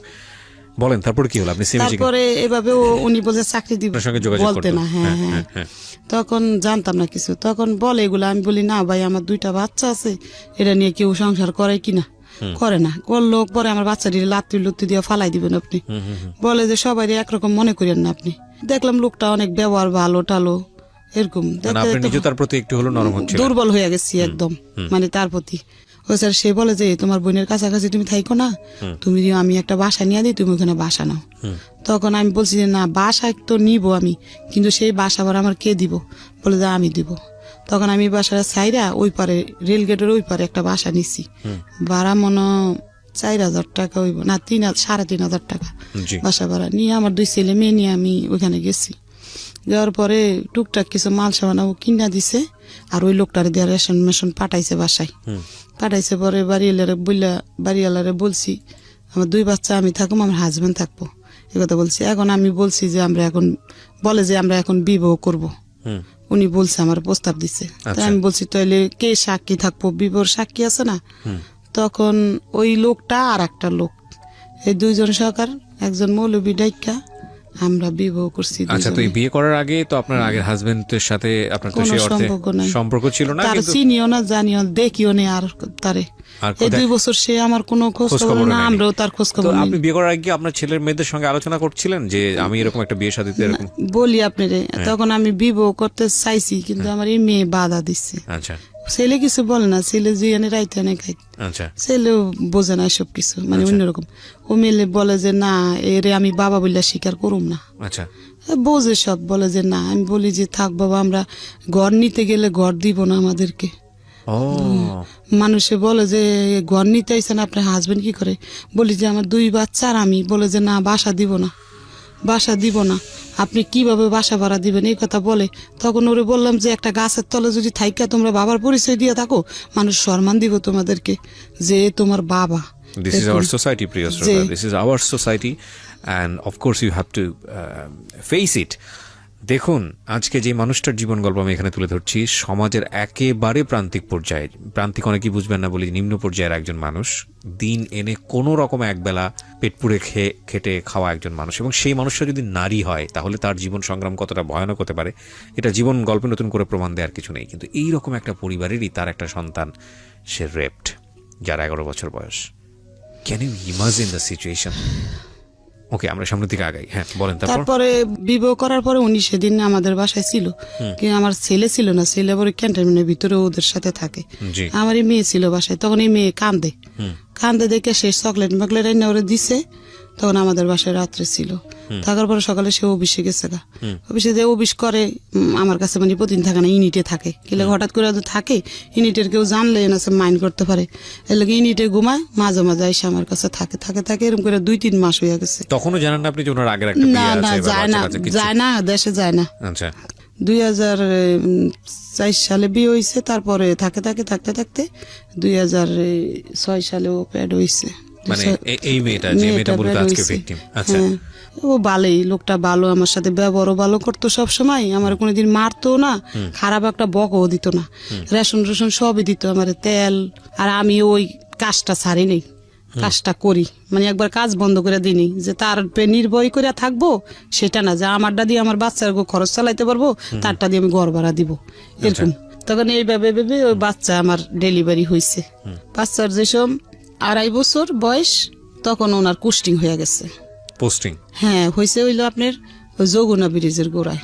ওকে। তখন উনি যমুনার গোড়ায় চলে গেছে, আমাদেরকে ওইখানে রাইকা। আচ্ছা। চলে যাওয়ার পরে ওইখান থেকে আসে, প্রতি বৃহস্পতিবারে নাইট পাস নেয়, আচ্ছা। বৃহস্পতিবার রাত্রে আসে, শুক্রবারে সারাদিন থেকে, শনিবারে সারাদিন থেকে বিকালে চলে যায়। ওকে। এভাবে সংসার করতে করতে ওই মেয়ের 2.5 বছর হয়ে গেছে।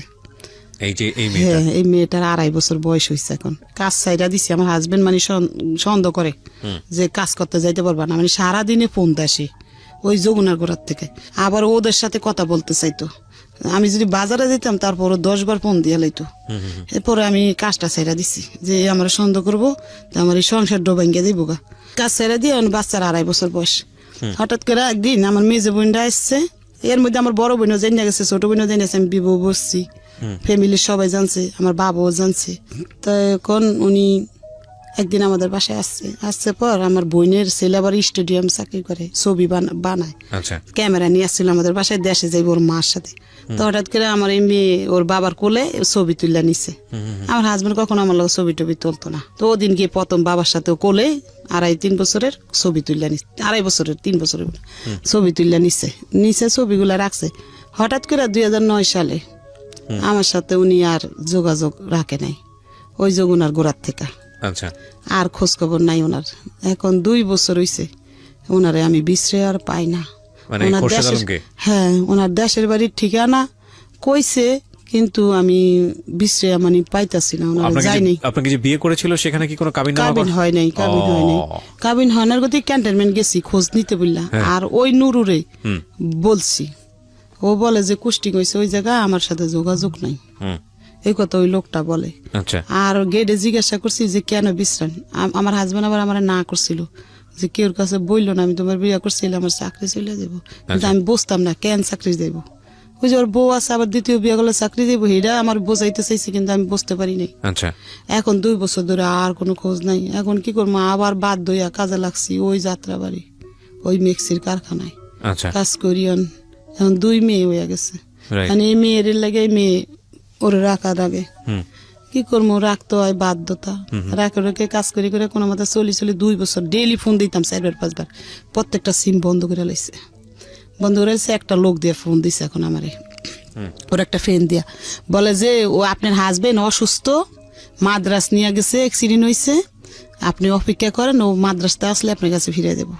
মনে একটু সান্ত্বনা পাইছি যে হইতে পারে এরকম কি, দেখো তা বললে হঠাৎ করে ওই লোকটারে ফোন দিলে লোকটা আর ধরে না, ওই একদিনে বলছে, আর খোঁজ নেই 2011 সালে ফোনটা রিসিভ করছে পরে আমি কান্দা দিছি পরে আল্লাহর কোন কুদরত আসছে আমাদের বাসায়, বলে যে আমি অ্যাক্সিডেন্ট হয়েছি, মাদ্রাস ছিলাম, সব মিথ্যা কথা। আমি যেমন বলদ, আমার বলদরে বুঝাইছে এমন।